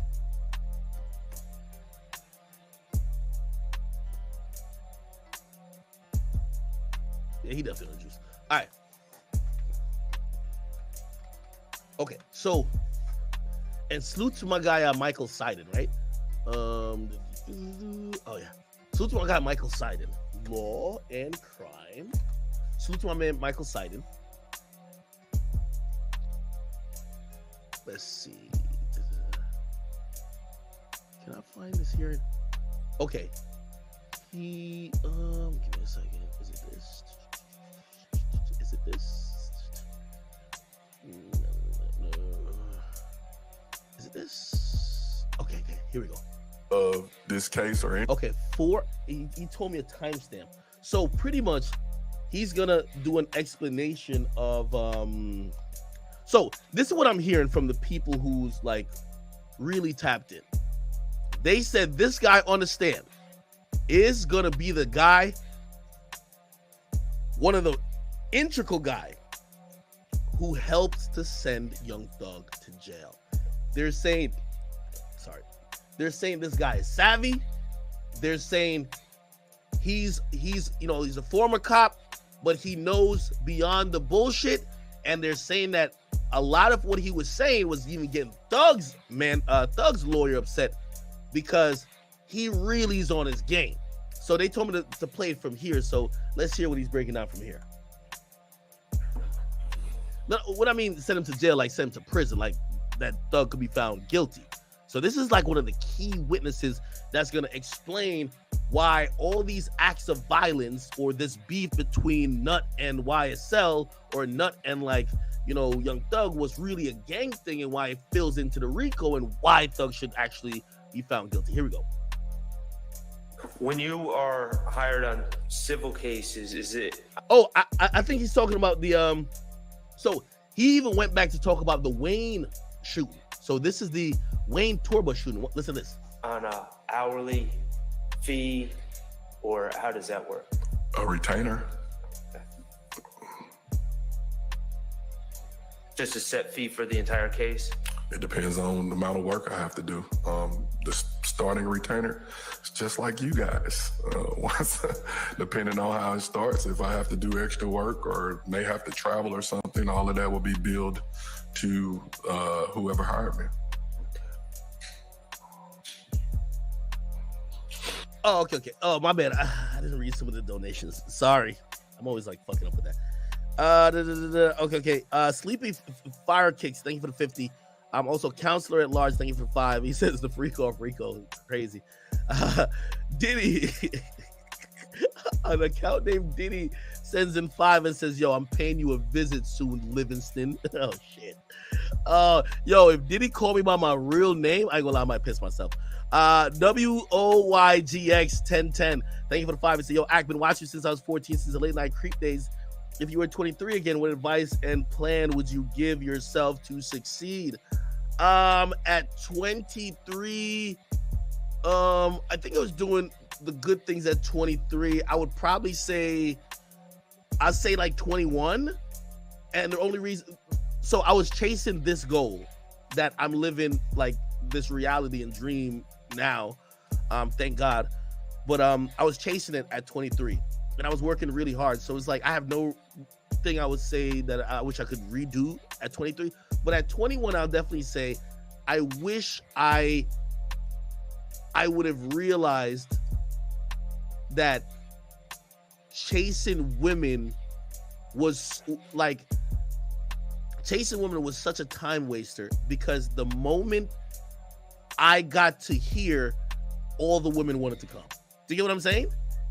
So like I spent a lot of time trying to, like, you know, just as a kid going into a young adult, like, yo, figuring out, like, you know, how to spit game to chicks, or like, you do just in college, you're trying to juggle like a couple of chicks or whatever. And it was so time consuming. And I wish I had realized, like, yo, number one, yo, the quicker you get to success, like I've always said, I always wish I started on my goal to get here, even though I got there pretty early. I just wish I got there earlier, because everything else that distracted me came back once I got there. So, you know what I mean? That's what I would probably say to myself at an early age. You know what I mean? Just kind of stay focused. Also realize, and actually I'll say this about you at 23. Just remember, 23, if you actually are working towards something good, will not be the peak of your life. I used to believe after my 20s, it's all downhill from here. And I actually have changed that opinion, because I'm in just a completely different place currently. And this is where I'm looking, I'm like, I feel like I'm about to hit my peak.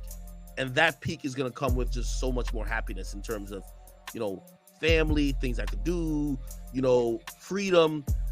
That's what I would say. Like, I remember thinking, there was a time I foolishly thought 19 was like just the best time in life. And it's because I was just absent of mind of like responsibilities and bills. I didn't have to pay no bills at that time.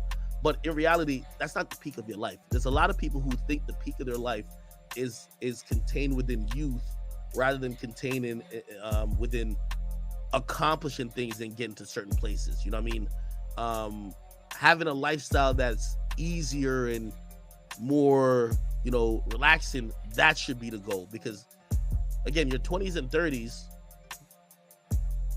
obviously if you're 21, like somebody who's 33 is like old as shit to you. But if you spend your 20s partying all day, you're gonna be in your 30s like a bum. That's all I'm saying. Anyway, what else? Cult of Masculinity say he's affiliated with BOF and TDE. Watch the Flacco breakdown and expose it all. Okay, I didn't know. Hey, I don't even have, like, again, I'm just trying to tell these guys, yo, for podcast business, if you're trying to do the lineup, just don't do the lineup at your live show. Like, it's just stupid, bro. Like nobody does the lineup. Yo, it's like saying, yo, listen, like, imagine I didn't like somebody, right? And I'm gonna be like, yo, let me invite them to my show to have the shootout. You know? But regardless, whatever. I will say last thing on that too. You know, again, remember I used that 6ix9ine reference, is about just narratives that, you know, I have to accept that it's gonna exist no matter what I do, right? Like I could go out every night for the next year, they'll still say I'm not outside. What, you know what outside means to the people who are saying it? They want to see you knocked out on the pavement. They want to see you shot. They want to see you dead. That's when they'll be like, I told you when he finally came outside, something was going to happen. You're not outside until somebody does something to you, right? So you can't win. You get what I mean? So it's like, you know, you have to have that, you know, inner confidence and acknowledgement to say, okay, I'm not going to win the narratives battle, but I have to be okay with that. It comes with the territory. You know what I mean? Like, like I seen some people ignorantly comment, yeah, Ak finally realized he can't go in public with all that shit. Yeah, I understand. I've had 2 successful live shows that had nothing but love. In London, straight love. I'm telling you, the only place I got more love than London was Toronto. Straight love. Of course, those are my people, my tribe, chat niggas. You get what I mean? Of course, it was all love. But of course, the people who want to say, oh, this is Ak getting a reality check because he knowing that he can't come outside, they're not gonna look at him and be like, yo, damn, mad people loved him in London. Like, they're not gonna look at that. They're not gonna look at him and be like, damn, Ak had a show in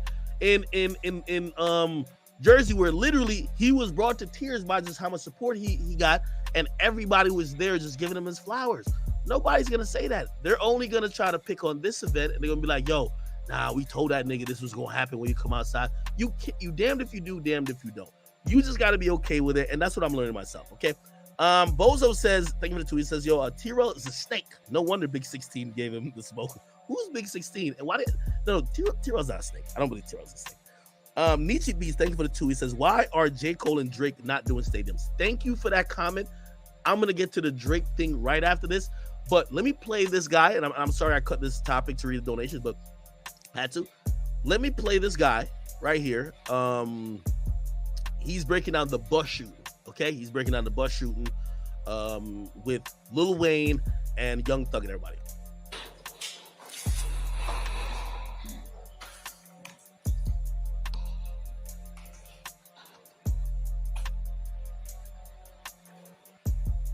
Regarding my client in particular, I know that Mr. Stillwell, I know that you indicated on, I think it was Cross, that you had spoken to him in a custodial setting before regarding the murder of Tierra Jones. Yes, he was a victim in that case. Right. But he was in jail on He wasn't in jail, he was in the hospital. Okay. When Tierra Jones was shot and killed, they were attempting to shoot your client. And when the vehicle flipped over, I think he had a fractured rib, and we interviewed him as well as his baby mother, Shakoya Duncan, at the hospital. And then subsequently, Detective Griffin with our homicide unit, who was the lead on the Tierra Jones murder case, interviewed him, and we assisted in that interview. So you're referring to the interview that was captured on audio tape? Correct. Okay. Other than that interview at the hospital captured on audio tape, did you have any conversations in the community with Mr. Stillwell? I think myself, and Marissa Viverito talked to him at his... Okay, give me a second. I want to get to the shit. I don't want to waste your time. Here we go. You didn't know is I have an undercover page. I basically follow him on my page. Oh shit! I Hold was up. years old. I think my first extra job was a TI video shoot, and Mr. Winfrey used to walk on his tippy toes, bouncing around. And the night of the Lil Wayne bus shooting, he actually came and gave me a hug. And because, how you doing? You good to see you? You all right? Yeah. And then as the night transpired, while pulling traffic, and once things started to break out, I also saw Walter Murphy, who I didn't know at the time, take a gun out of his waistband and put it on the tires of Mr. Williams' sister, Green Explorer. And when he put the gun on the tire, I took another individual and pushed him into Mr. Murphy, and Mr. Murphy took off running. Mr. Williams' sister basically said, "Why the hell is the police pointing the gun at me?" And I showed her the gun that was in my possession. And then everyone started scattering. I then saw Quindarius Zachary, or Sick D, and I said, "Mr. Zachary, you might want to go." Chat, do you notice how much detail, and his memory is very vivid, and he knows these guys by government name and street name, and he's basically saying, "I'm in the mix, I'm dapping these niggas up." They're saying this guy is the nigga who gonna send Thugger to jail or to prison. Go home. And he said, "You don't know me." I said, "The last 4 of your social is this, your date of birth is this, your mother is this. Do you want me to keep going?" He said, "I'm gone." Then as we started pulling traffic, another officer told me to stop traffic. So the white Camaro stopped the white Camaro. I wasn't jumping in front of a car. He hit the gas. As the car took off, we started getting reports from the security inside the club that stayed behind that the bus is being shot on 285. We were concerned with the 2 officers that escorted the bus on motorcycles. As we began to call them, they pulled back up at the location. At the time that you got out of the way, I guess, or got out the way for my own safety, yes. Got out the way of the white Camaro. You were able to see who was in the white Camaro. It was Jimmy Winfrey. Okay, just Jimmy Winfrey? That I saw. And another officer indicated that he had a stick on the seat. A stick is slang for an assault rifle. All right. Who was that officer? Officer Finney.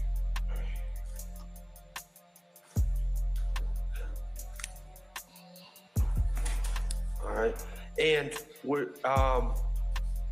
I understand that you were a fact witness in that case.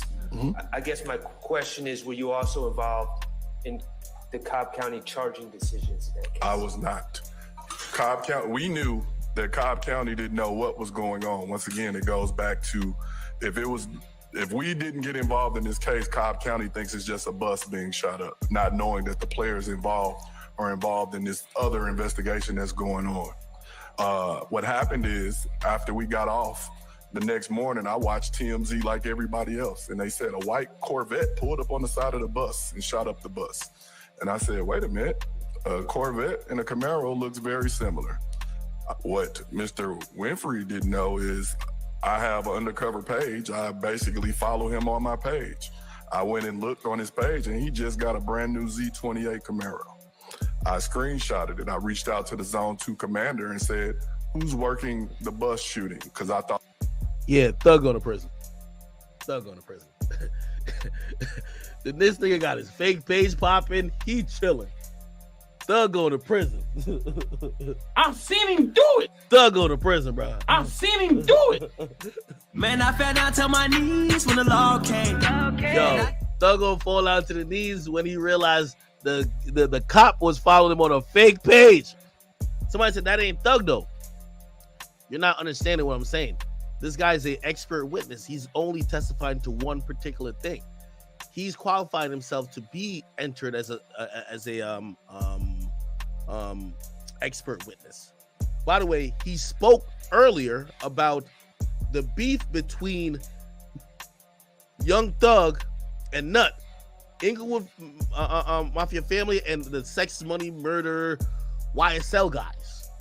And he basically said Rich Homie Quan getting signed caused all of this, right? And he's saying Rich Homie Quan being in the middle of this caused tensions to rise and the guy to die. That's what he's going to testify in court too. So him being spot on here is doing a good job to get him qualified. He's going to go in court and say, yeah, Young Thug was doing shit to beef with these guys. It was based on music, but also there were gang ties in it. What is this? A gang RICO. Niggas is going to prison. Thought it was on us. He said, well, it's on Cobb County. Put me in touch with the detective, Detective Racy. And that's how the relationship was formed. Okay, but so once that relationship was formed, did you work alongside Detective Racy? Oh, most definitely. It's Racine, right? Racy. Racy, okay. I know how it's spelled, I just don't know how it's Racine is in Wisconsin. All right, so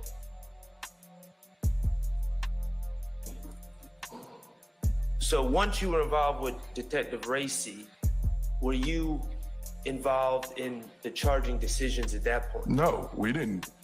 There are different jurisdictions. We can't dictate to them what to charge. All we did is assisted in identifying. I only knew Mr. Winfrey as Pee Wee or Roscoe. I didn't know his government name. And so when we got to work, my partner basically dug until she found his government name. And once she found his government name, we then found out that he was on probation, reached out to his probation officer. And she said, I'll call him in right now. And we met at the probation office when Mr. Winfrey showed up. And when Mr. Winfrey showed up and he looked and saw us we were in a rental car, a Chrysler 300. He looked and he said, oh, can I curse? Yes. He said, oh, fuck. Because he saw me and he knew that I was there and he knew that I knew what happened. And he immediately went in his pocket and took out $200 and slapped fives with me. And I looked at my hand and I said, what's this? I don't get down like that. And he said, man, I know I was tripping the other night.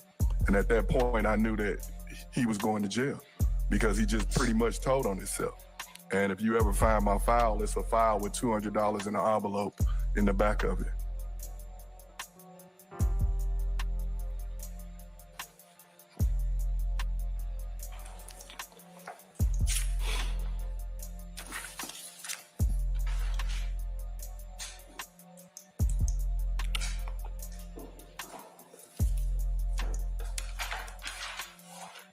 I don't believe I have any further questions. Thank you. Thank you. Okay. All right. Then training. Then there was Or another more. moment. Okay. I think Killing them. That fraternity. Have roots in the blood gang? Yes. And with Mr. Thomas being, you said second or third in command, or did I miss that? Yes, I did.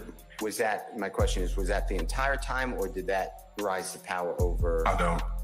That part I don't know. How about we ask it the other way? On January 10th, 2015, was that his position? Yes. As far as you know? Yes. Okay. And what type of crimes is IF gang committing? Drug dealing, shootings, robbing, so forth. They basically had a stronghold on Summerhill, Old Fourth Ward, or anywhere where they operated. They pretty much had a stronghold on it. And you said on your direct examination today to have you qualified, I believe, that IF gang and YSL, you identified them in your opinion as a criminal street gang. Yes. Were rivals. Yes. If I misstated that, I'm not trying to. Yes. Okay. What caused them to be rivals? If you know, and if you don't know, you got to say, I don't know. I have a general idea of what caused them to be rivals. And I also want to know the background of it. In the summer of 2014, YSL, If Gang, and everyone was one big happy blood family. During that time, there became friction between those in those gangs, which started severing the ties. And some of it had something to do with the music, because Nut basically became smart. He learned that instead of just selling drugs, I could put money behind some of the artists and basically receive a percentage of what they make, okay? When that happened, he, with the power in which he already had from his street ties, he then started becoming a mover and shaker in the music world here in Atlanta and helping up and coming artists basically get on. And so in 2014, when... Can I interrupt you a second? And Go ahead. I'm not trying to cut your train of thought. Is that through TIG? Say that again? Is that through TIG? Record label? Yes, he had a close relationship with Fly, who basically is the owner of TIG record label. Okay, and TIG this is not a game? Think it's a game. Think it's a game, thank you. Sorry, can continue. And if you don't remember where you were, I can... And so in 2014...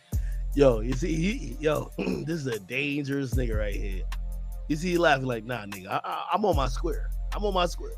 2014, the rift began not only between KC and his rival, Mr. Watts, as their own inner beef started to occur. There was other rumblings through Nut and Mr. Williams in reference to the signing of Rich Homie Quan. Can I stop you a minute? Go ahead. Is KC with any, in your belief, any type of gang at that time? Is he affiliated with? Yes. Who is KC affiliated with? YSL. Okay, and we're talking about summer 2014. Yes. And how about Mr. Watts? He's half brother to Mr. Thomas. So is that to take it that he's with IF? Yes. I don't mean to presume. Okay. And is Mr. Watts also a high-ranking member like you denoted Mr. Thomas? I would say yes. He's more of Mr. Watts. Your Honor, I'm going to object to this level of detail in this. I felt that I moved on with my life. I don't live here. The Honorable Prosecutor, it says on your State's Exhibit 2B. Okay, all right. We'll leave it here. There's going to be much more analysis. Remember that the case hasn't, or the trial hasn't officially started. These are preliminary hearings and motions that are kind of worked out. They're going to figure out what evidences could be admitted. We know that 17 lyrics will be admitted into court. We do know that they're qualifying experts that will be able to take the stand, that both the prosecutor and also the defense attorneys will be able to, do direct and crosses on. And there's a few more things being figured out. Remember, there's about like 6 people on trial at this point, 6 or 7. It started out with like, I felt like it was 18 or maybe like 20 something. It's whittled down. A lot of people have got removed. A lot of people have gotten severed. A lot of people have taken pleas. And by the way, interestingly enough, there's another person who took a plea recently. This is crazy. A nigga took a plea who I didn't think was going to take a plea. Let me see if I can see.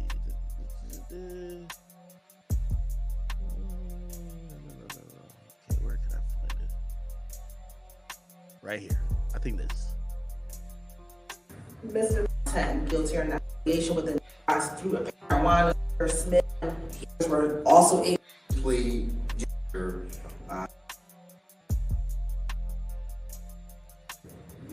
Do you understand that you have only a limited right to appeal this guilty plea conviction? Do you understand that you have only 4 years from today's date for the felony charges to file a habeas corpus petition challenging the voluntariness of this guilty plea? Your Honor, had this case proceeded to trial, the state of Georgia would have proved beyond a reasonable doubt that in late 2012, within the Cleveland Avenue area of Atlanta, Georgia, that YSL, who claimed affiliation with the National Blood Gang, was formed. The founders of that organization were Jeffrey Williams, also known as Young Thug, also known as Slime, Walter Murphy, also known as DK, and Trontavious Stevens, also known as Tick or Slug. So chat, I'm gonna tell you why this is interesting. Oh, what the fuck? Sorry, y'all. I'm gonna tell you why this is interesting. Watch this, chat. So this guy right here, right? You might not recognize his face, but he's finally taking a plea. As soon as they picked the jury, he said, I'm out of here. Remember this, judge shocked YSL plea. Remember there was a couple niggas who they were like, nah, they ain't taking a plea. Do you see one of those faces here? The guy who just took the plea now?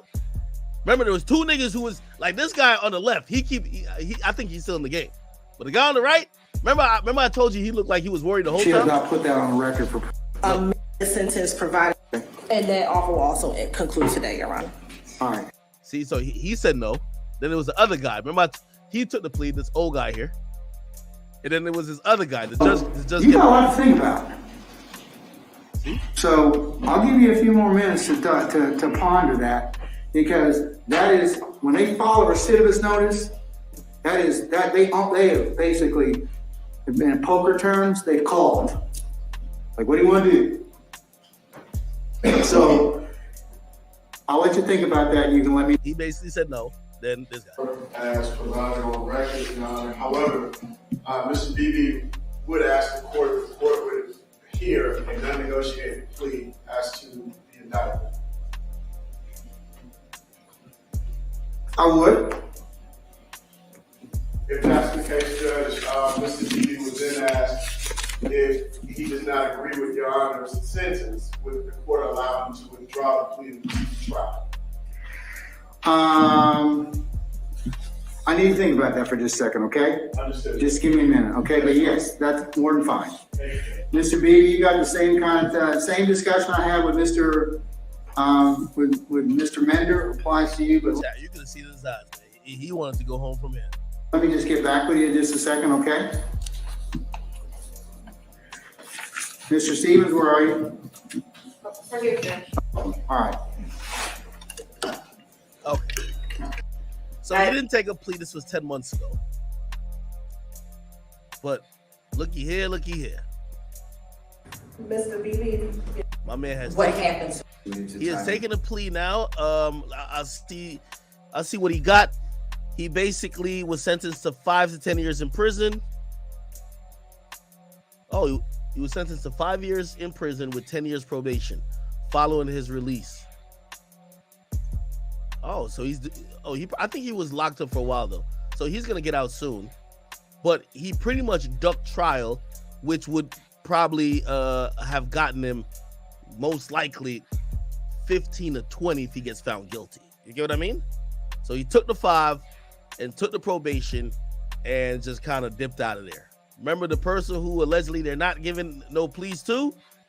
is the one they know as the guy who be in the shadows, King Slime.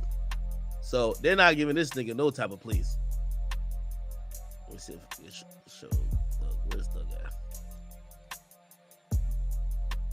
Yeah, there you go.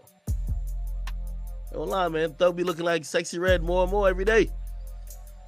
Damn. All right. Cool. What did I say I was gonna get to right after that? I said I was gonna get to something right after that. Okay. J. Cole and Drake. We're gonna touch on that in a second. I gotta do some church announcements, people. Got to do some church announcements. First and foremost, I don't know if any of you guys live in the New Jersey area. I'm going back to my hometown, the town that I went to high school. I'm going back there tomorrow, actually, to do a turkey giveaway. And yeah, you know, through all the BS, you know, I'm happy to be the position I'm in. I'm pretty fortunate. And we will be doing a Thanksgiving turkey drive.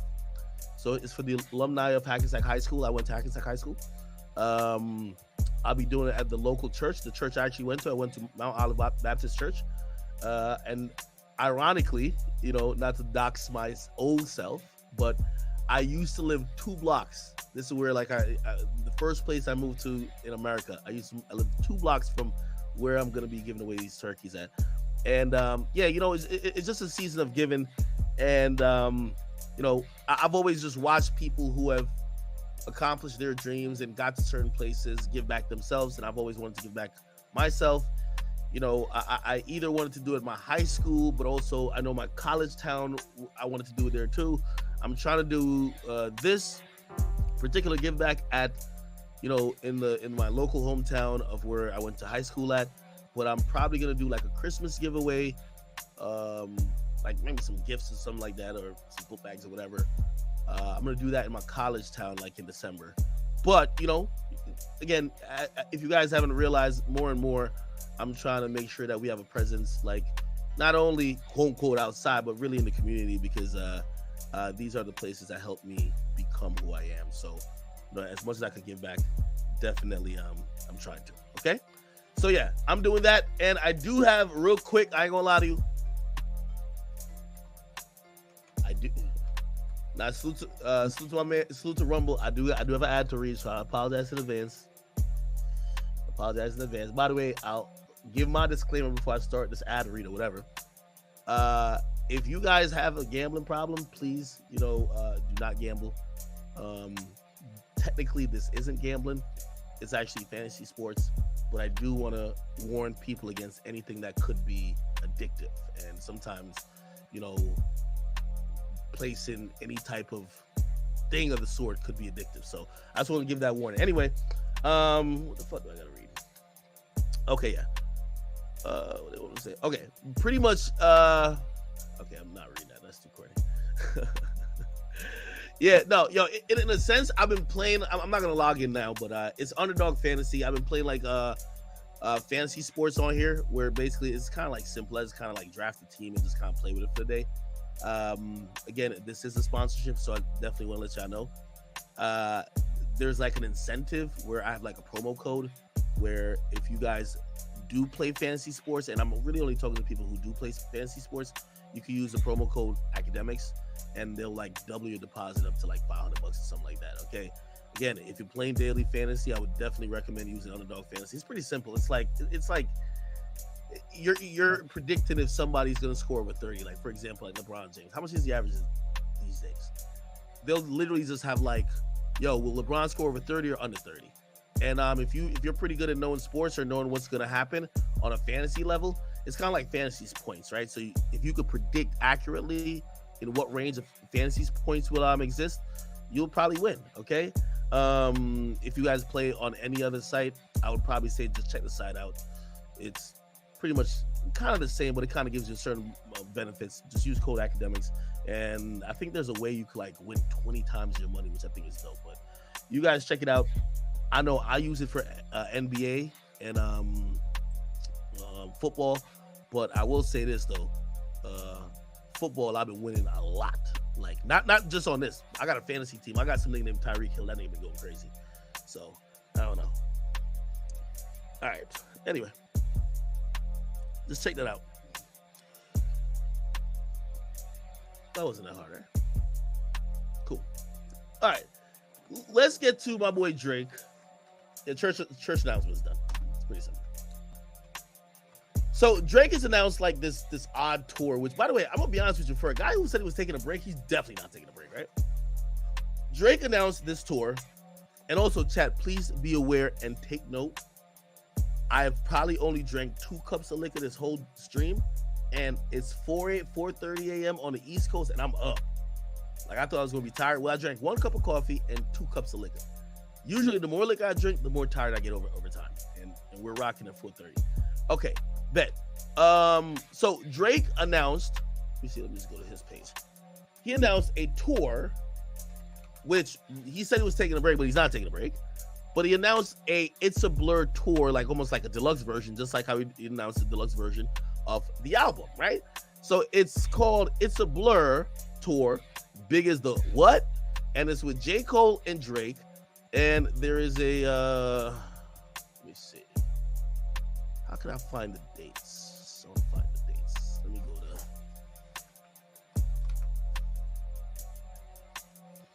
Drake tour dates. Let me see if we can find it. So here it goes. So they're doing, it's gonna start in January and they're going till March, which pretty much, if Drake was gonna take a break, each of these are about 3 days apart. So he's gonna have a hectic like first 3 months. First quarter of the year, he's still touring. Starts on Thursday, January 18th.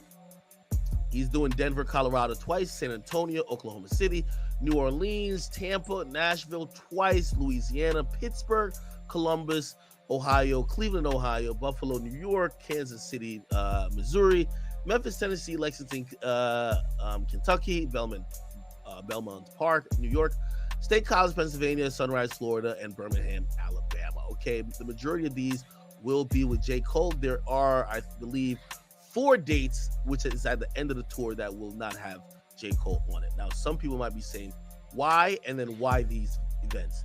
According to what J. Cole's manager said, I think his name's Ibrahim, salute to him on Twitter. Like, he actually says a lot of dope, insightful shit. He probably don't like me because I definitely be going to Cole. All in good fun, though. It's all good. He said that this tour, the reason why he's going to certain of these places, you realize it goes to Pennsylvania, but not to Philly, right? You realize it goes to Denver, but it doesn't go all the way to California. You get what I mean? Or it doesn't go to California. It doesn't go to Los Angeles, right?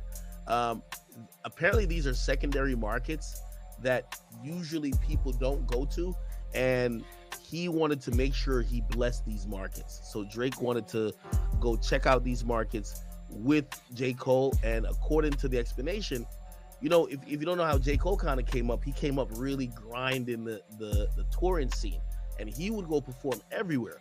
So they're saying that these are the places that kind of helped them become these huge stars, and now they're these huge stars, they want to go back and touch these venues, right? So rather than just come to New York City and do 8 times at the Barclays, they want to go to Buffalo, right? They want to go to, you know, where else? Belmont Park. I don't even know where that is, right? Lexington, Kentucky. So these are not mainstream locations. I mean, I would think Memphis, Tennessee is, but it is what it is. But I think that would be cool. Has Drake and J. Cole done a tour before? By the way, also interestingly enough, because this was just revealed, Drake's tour actually broke the record for tour by a rapper. It says Drake It's a Blur tour becomes the highest grossing tour by a rapper in history with 129 million 0.7 in 30 out of 72. What is this? 30, 72? What is this? I don't know what this means. But anyway, it beat Kendrick Lamar, the Big Steppers tour. Now, this is also, let me see if I can find a comparison. Give me 1 second.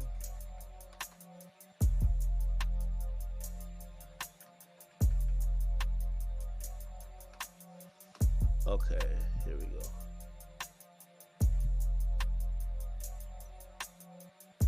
Now, I am gonna, I'm gonna levy a little bit of criticism. Not criticism, really.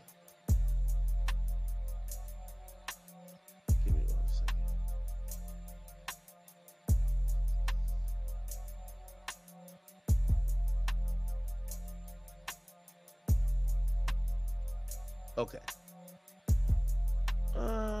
Fuck. Give me 1 second, people. I'm so sorry.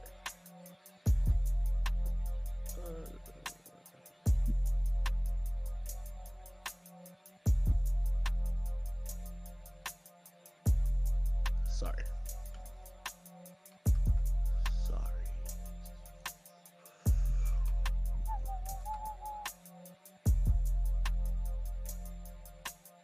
Okay. Now, I want to put this in perspective. And I'm going to be honest with you. I think rap is just a thing that doesn't do well. I'm going to just keep it real with you. So if Drake has broke this record, and I felt like Drake was on tour for a long time. He did 129.7 million. Right? Let's compare it. Beyonce's tour, in a month, Beyonce's tour did 127 million. In a 1 month. 127 million. This is why, I think we keep asking, why don't Drake do stadiums? I don't think rap is really meant for stadiums. I really don't think even Drake's, like, if you go to Drake's tour, which, by the way, I love the tour, the production value is not a stadium tour. It's an arena tour. Like, Beyonce got like a whole fucking production, backup dancer. It's like a whole fucking show. Even Burna Boy, like their show is like a whole bunch of, like, Drake is just on the stage just kind of freestyling the shit. I ain't gonna hold you. Now, granted, like, he got hits on top of hits, but like, bro, this is like different type of shit. Also, put this in perspective. And that's what I'm saying about rap. Bad Bunny in 2022 earned $435 million from his tour. So we over here like, oh, Hercules. Like, yo, Drake broke the record. Yeah, Drake broke the record for 130. Beyonce did that in a month, and Bad Bunny did 4 times that in a year. Come on. I'm just trying to tell y'all, bro. Like, it is what it is. And granted, Drake went to the Barclays like 9 times. You get what I mean? What Taylor Swift do? Shit, Taylor Swift probably on some disgusting shit right now. Let's see if we can find Taylor Swift.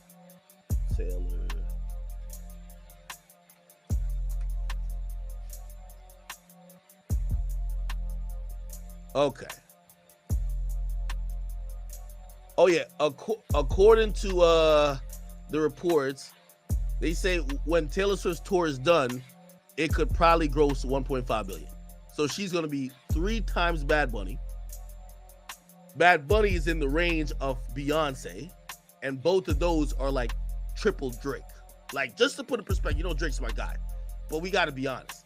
I know everybody can say, why Drake don't do this? Like, again, Drake is performing mostly rap hits. Like, I don't even know what the fuck this woman performs. Like, I don't know why people love her that much, but it is what it is. There's levels to this shit, people. Okay, she's doing 1.5 billion. Drake did 130 million. Okay, now granted, you could probably say, well, Drake's tour didn't do as many. Like, they're touring for the whole year. Like, Drake didn't tour for the whole year, and also they're going overseas. Drake didn't go overseas, but we can't use that as an excuse. Like, Drake limited himself. Like, would you want to, if you could make a 1.5 billion, go make 1.5 billion. We just got to call the numbers what it is, right? Drake made 130. Kendrick did like 110? Kendrick did 110. Drake does 130. Bad Bunny does 430. Beyonce is probably, I think Beyonce's like, how much did Beyonce do? Let me see. Beyonce. I think her tour is still going on, so that's why it's kind of hard to say that.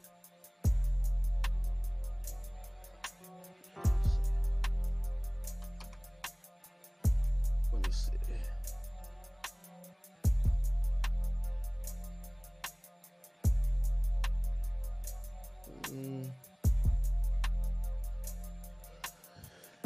Trying to see if I can pull up her numbers. In July, she did 11 shows. Yo, this is stupid right here. Look, Drake's entire tour. Think about this, chat. Drake's entire tour. Look, I just want to put it in perspective one more time. I'm not hating. This is my boy. Drizzy is my guy. Everybody knows this, right? Look. Drake's entire tour does 129. Look at this stupid shit right here. Beyonce earned the biggest 1 month gross in Billboard box score history with the Renaissance World Tour. She made $127 million in just July. 11 shows.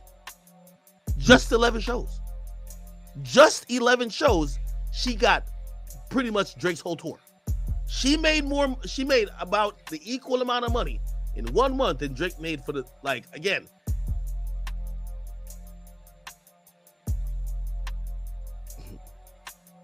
Am I reading it wrong? Somebody say I can't read. Somebody saying 30 shows. All right, well, cool. So Drake did 30 shows. Drake did 30 shows. Or, well, actually, how long was the tour? What the fuck is 30/72? I don't get what that means. 30 out of 72? All right, I don't give a fuck what it means, nigga. The point is this, man. Beyonce earned more money, or damn near the same money for 11 shows than Drake earned in 30. And prior to that, I think Bad Bunny had that. Bad Bunny month. Gross. Let me see. Beyonce broke Bad. Oh yeah. So yeah, Bad Bunny made $123 million in a month too. And some nigga named Harry Styles went crazy. Look, Bad Bunny did 11 shows as well. So I don't know why Drake don't do goddamn arenas. It seems pretty easier to me. If you could sell, this nigga sold 500,000 tickets in 11 shows.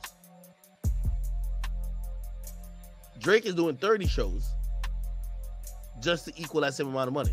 I don't know, nigga.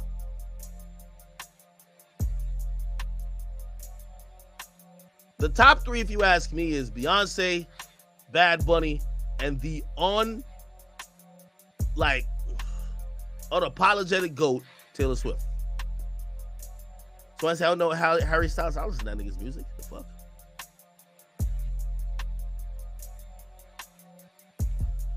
So I said Drake tied Kendrick. Yo, here's the thing though. Why are we comparing Drake to Kendrick, my nigga?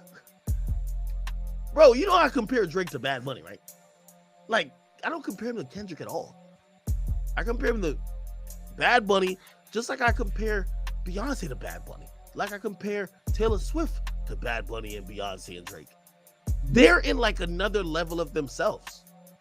Y'all keep comparing this nigga to like Kendrick, bro.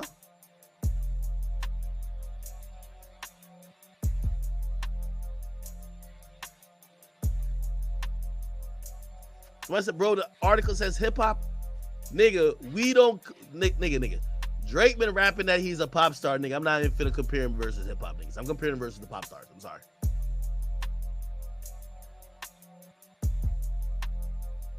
Oh, The Weeknd's up there too. Has The Weeknd gone on some crazy tour? I think The Weeknd did it for, was it last year? I don't know, whatever. Anyway. Okay, so now people are coming back in. They say, yo, these are some motherfucking, he said, these are bars for Joe. That's what people are telling me. I'm going to post it to my Instagram. I'll just ask who Drake's shooting at. But apparently these are for Joe Budden. Check this out. Check this out. They said this is for Joe. He said, imagine us getting our validation from an ex-musician searching for recognition. Same story every time. They heckle in repetition. I'm on top of the mountain. These niggas still down at base camp. They plan their expedition. Y'all the type to catch a charge and head to the deposition and act like the rapper named after the sex position. Oh, he did 6ix9ine too. No way. Yo, he did 6ix9ine. Nah, he definitely did 6ix9ine. Act like the rapper named after the sex position. That's 6ix9ine. Shit. Okay, let me see who else. A Rap Vision, he say, yo, Ike, you better stop. Big Red don't like that. Sexy Red don't like me compared to Jeffrey. Jess, hey, how are you, girl? She says, hey, Ak, my white boss is suddenly treating me cold, sad, and rude. I'm sad, treating me cold, sad, and rude.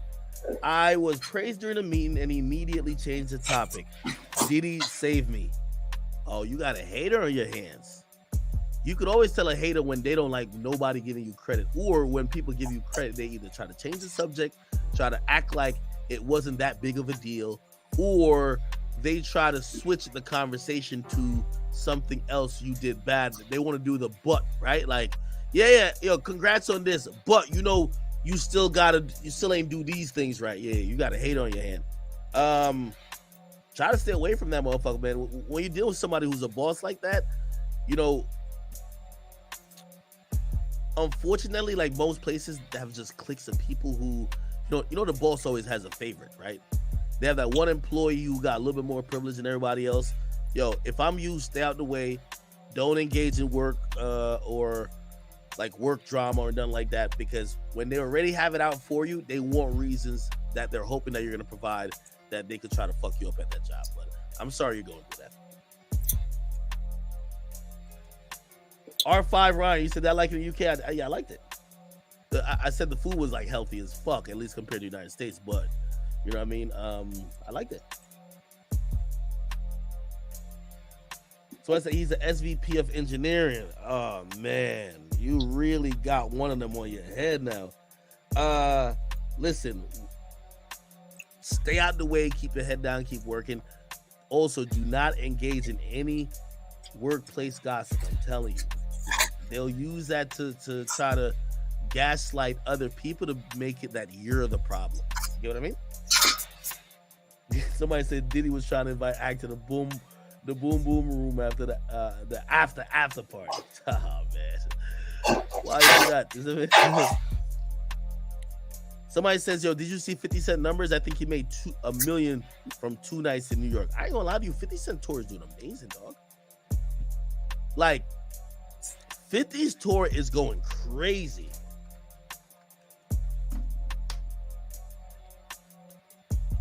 Like, I'm actually really surprised how well it's going, which kind of shows that, yo, these reunion tours are really in big demand.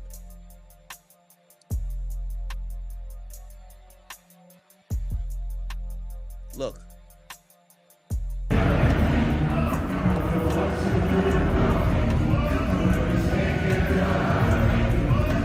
Damn, look at all the people that's there.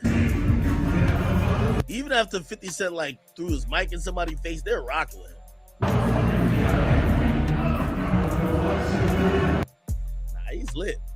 Hi 50, you're my favorite artist. I can't wait to see you on stage. Welcome to the 50 Cent. Damn, I'm kind of surprised he has certainly young fans, ain't it? Talk of New York, Tony Hill. We in Birmingham. This is part 2. You know? Yo, Tony Ayo, glad they on tour, man. That nigga ain't do a Vlad interview since, man. That nigga's like, yo, when I'm back to Queens, I'll come do an interview with you, Vlad. But right now, I'm getting this money with 50. You know what I used to hear that was so crazy? Like 50 used to give these niggas like $100,000 to be his hype man. That's crazy. Imagine just being 50's hype man and be getting $100,000 for a show. Of a passport. Final lap tour vibes. What? Wait, he brought Uncle Murder? Yo, if Uncle Murder stay on this tour, this nigga might not even make a yearly wrap-up type shit. Oh, it's easy to see when you look